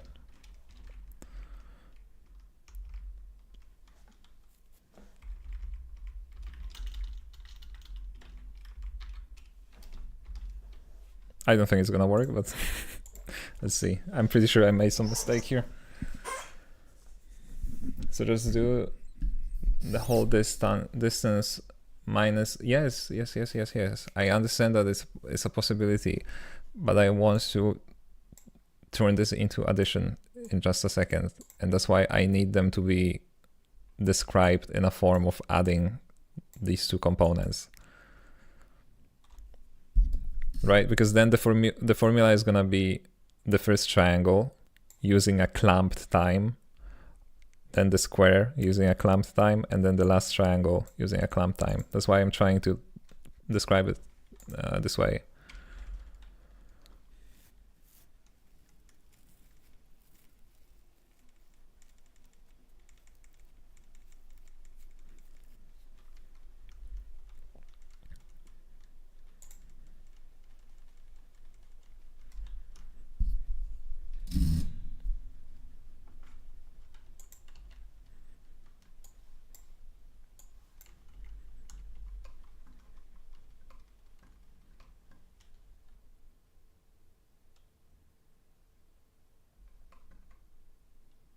How?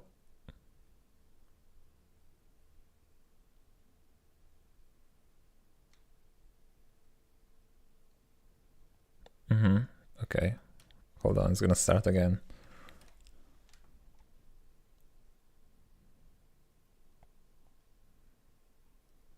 Okay, so I think it does speed up at the beginning, right? Maybe let me change the acceleration time to something bigger so we can actually see it better.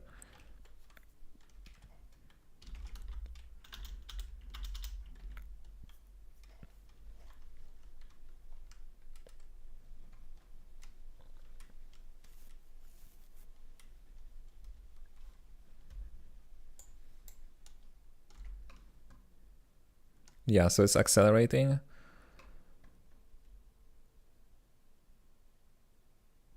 And it's moving with a constant speed. And then it stops at the end.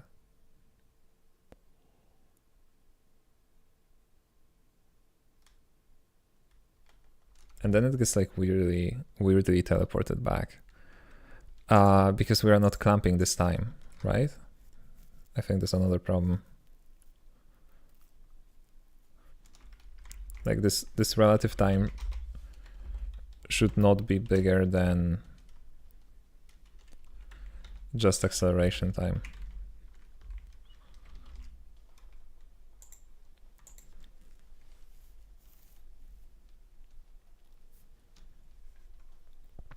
Also, let's use something like 20 so we don't have to wait so long.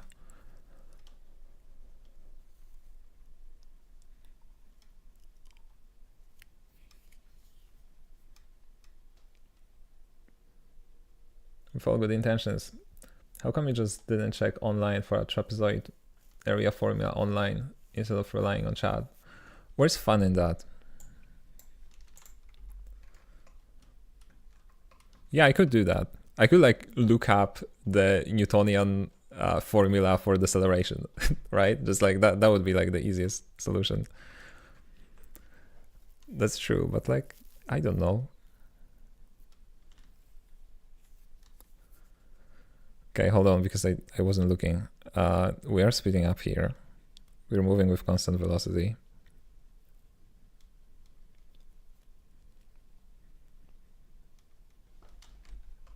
And then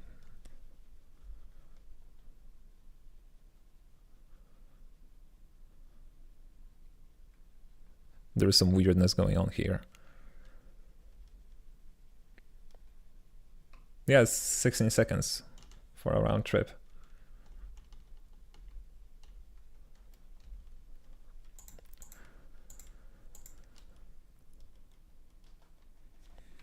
Yeah, but let's make it a bit faster.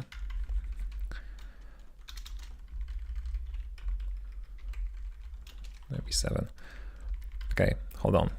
Let's walk through this again.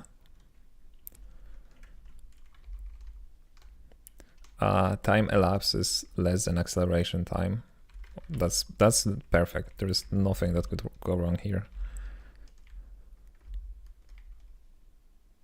Okay, here's a problem immediately, right? Time elapsed has to be smaller than overall time minus acceleration time.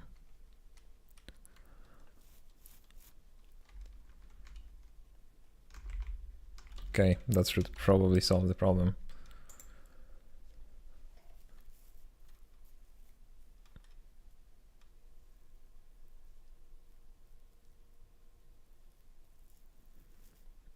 Plus, realistically, who would surf the web for 15 minutes, check out a few crappy blogs, not find what he's looking for, and back to where he started.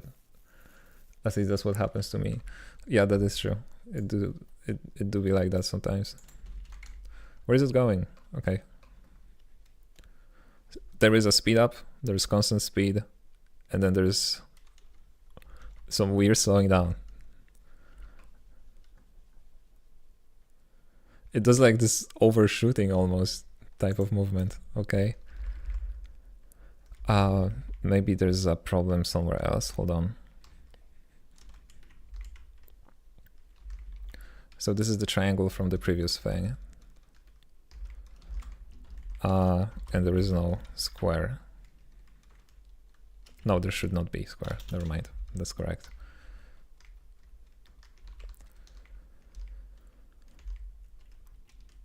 We have time elapsed minus acceleration time. That's also correct.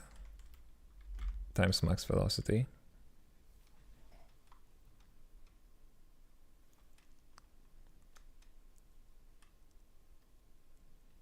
You have time elapsed minus overall time. Is that correct? Wait, hold on. Where?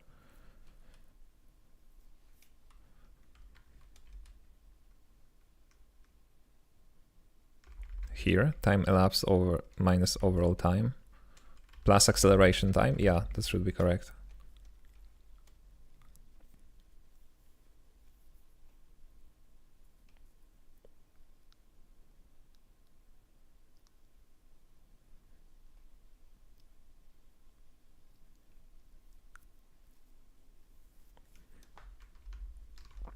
Okay, a quick little test maybe.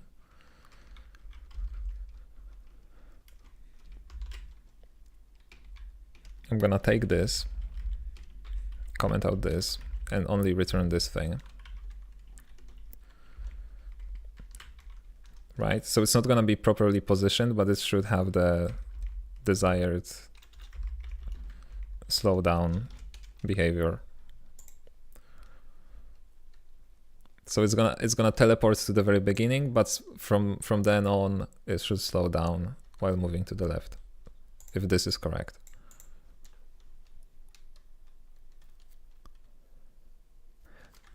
And I may be missing something. Shouldn't there be some divided by 2 in the mix somewhere?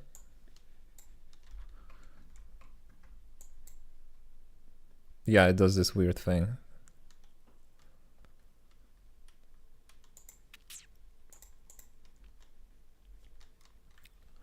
I think there should be parentheses. Where? No, I think it's okay. Hold on, but this is not correct, right? Shouldn't there be like divided by 2?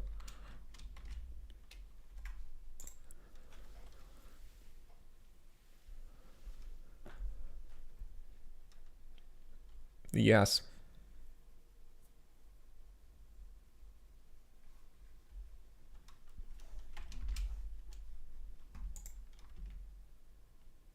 Okay, that's it. So now let me take this, put it back here.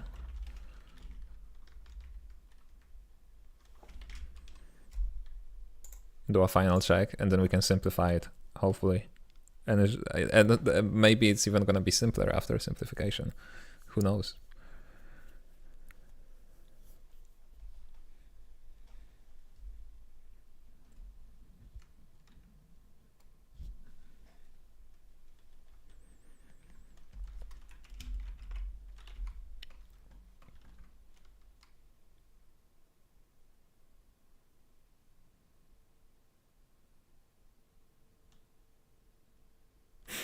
Look at this, guys. Our community effort paid off.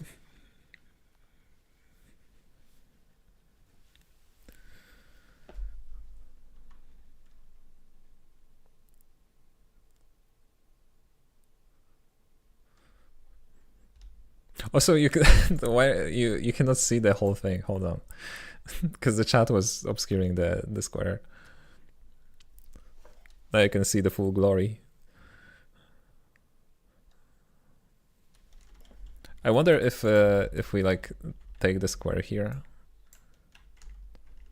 Hold on, and like put it on it. If it's gonna stop falling down.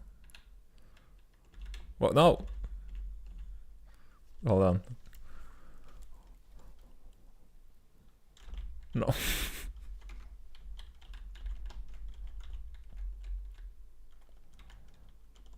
Because it teleports, it messes me up. There's no way I'm gonna time it because it teleports it like after a random period of time. Let's simplify it first.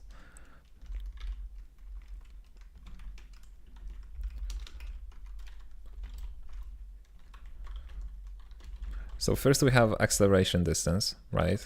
Let me maybe not destroy this.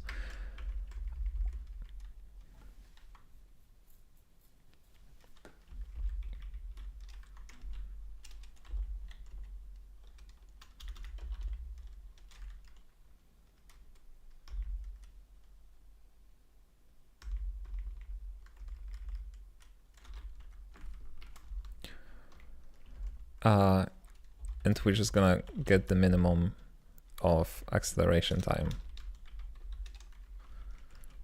Right? And the beauty of it is that it's gonna get us exactly this, but after going above acceleration time, we're gonna end up with this.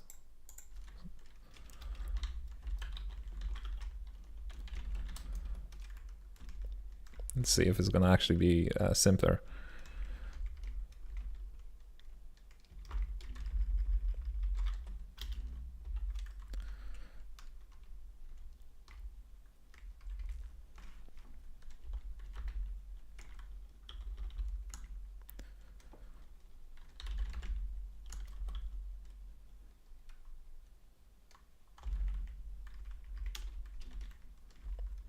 Right?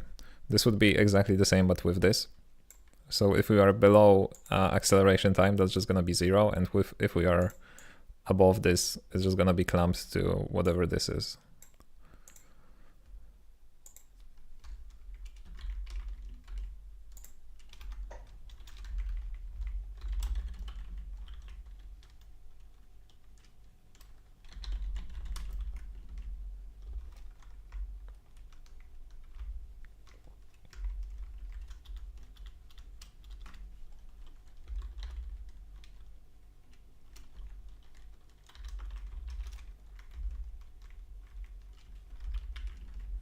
Although we're gonna need some another variable for this because there's no way I'm inlining this.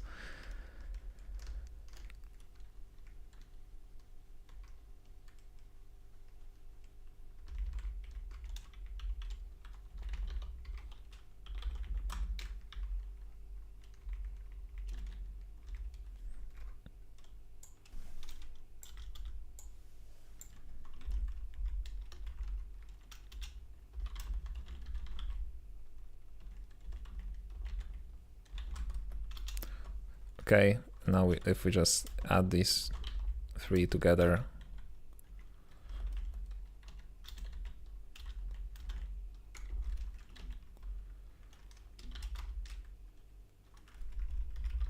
it should make it a bit easier to like decipher what is written here, right? I don't know.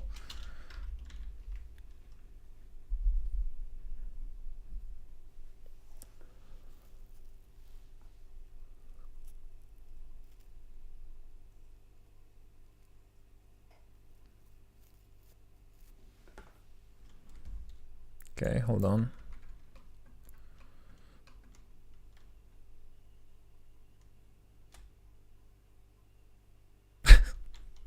Almost. It almost worked. Something's wrong with deceleration distance, I guess.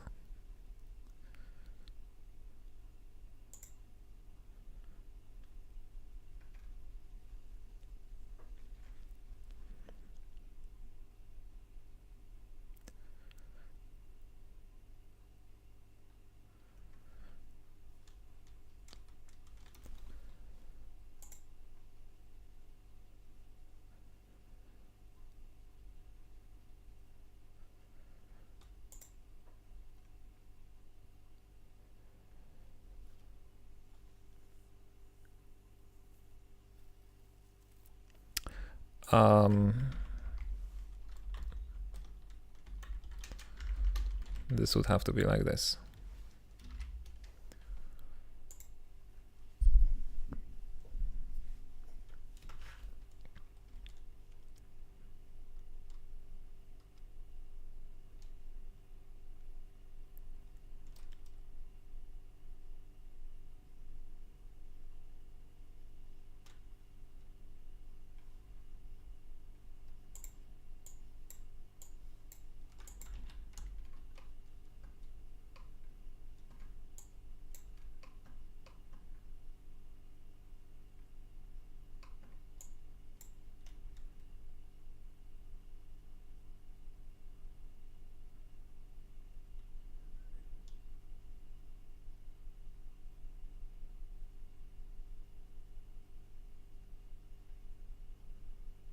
Okay, that's perfect, I think.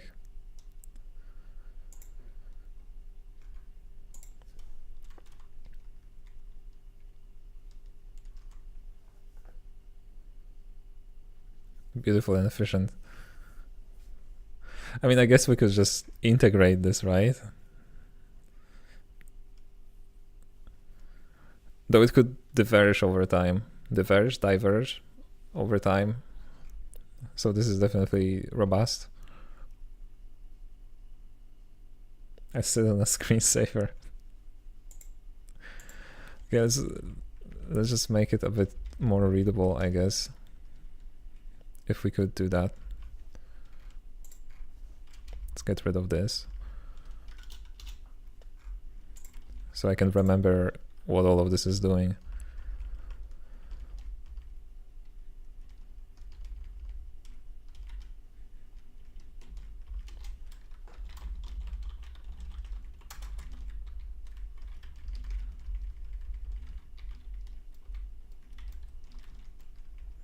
So this is like time and acceleration, time and constant.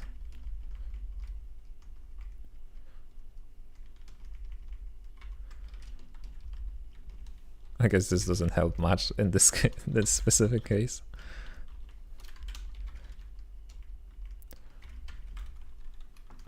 And this is time and deceleration, okay. And now we have a lot of like points in time, I guess, right? Like this overall time minus acceleration time again.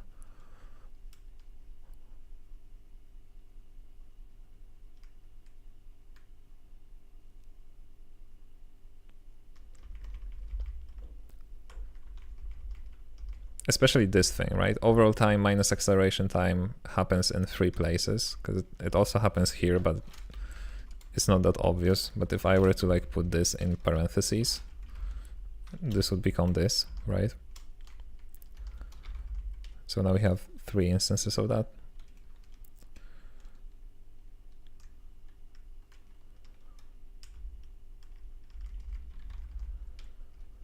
And that would actually be deceleration time, right? Is that how we spell deceleration? I'm pretty sure that's not how we spell that.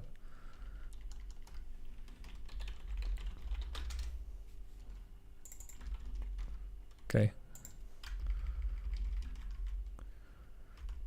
That's silly though. Why is it double C here and only one C here? Doesn't make any sense.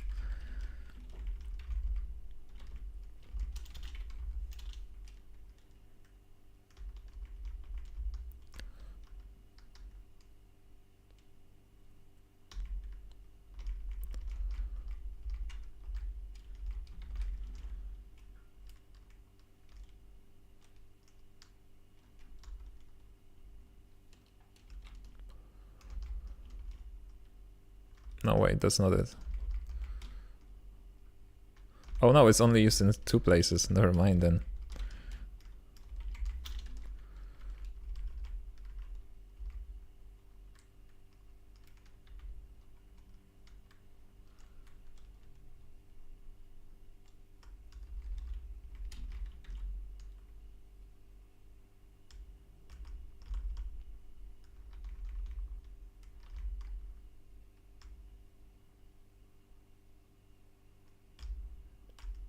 Okay, this makes a bit more sense to me at least.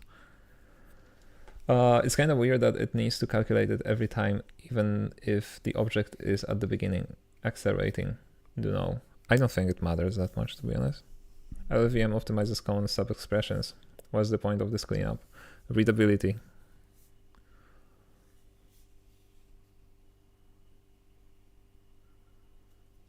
Like literally readability. I don't know. Have I ever like said that I'm trying to optimize this code? Guys, we're making a 2D platformer. Lines of code has doubled. Yeah, but it's more clean as to what it does. Like it's readable, because previously we had that huge if statement where we duplicated the same operations in every single line, in every single branch. And dude.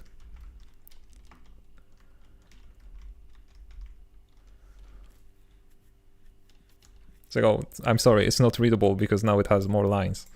Okay.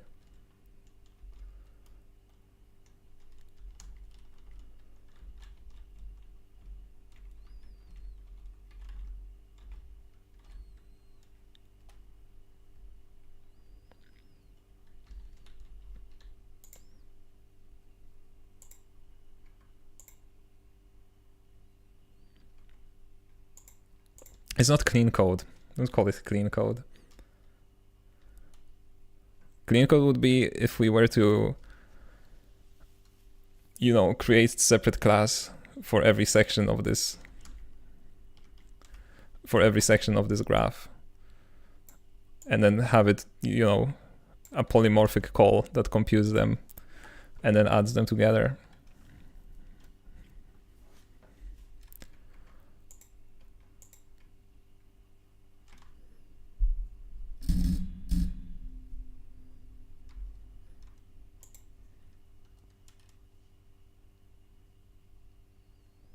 No metrics given, just pure opinion. Well, I have my opinion. Yeah, but your opinion is wrong.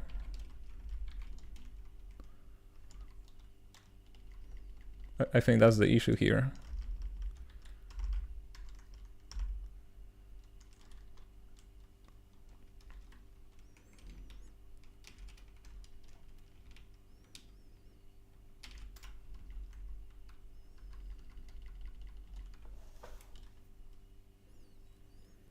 What are you creating today?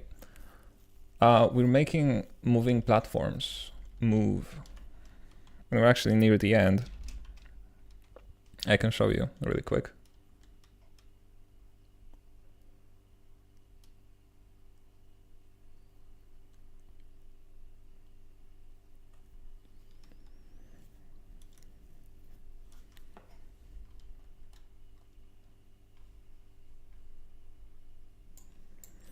Yeah, so we've made this little platform that moves along a path,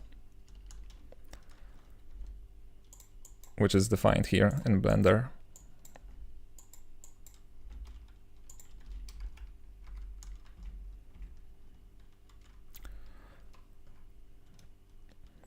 And we're generally at first trying to make it so that the player can stand on this and actually have their acceleration, match the acceleration of the platform. There's some problems with the animation, but that's a separate issue. And now we are making it so that it smoothly speeds up and then reaches a constant velocity and then slows down. Okay, I'm getting a bit sleepy. So I feel like after 4 hours, that would be a good place to end this.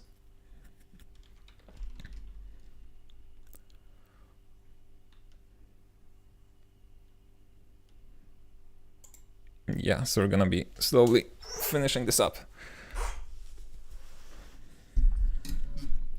Okay, I will not be streaming tomorrow and probably till the end of the week. So the next stream is probably gonna happen on Monday, or there's gonna be a motion canvas stream on Saturday or Sunday. Can you run cargo LLVM lines? No. No, I cannot do that.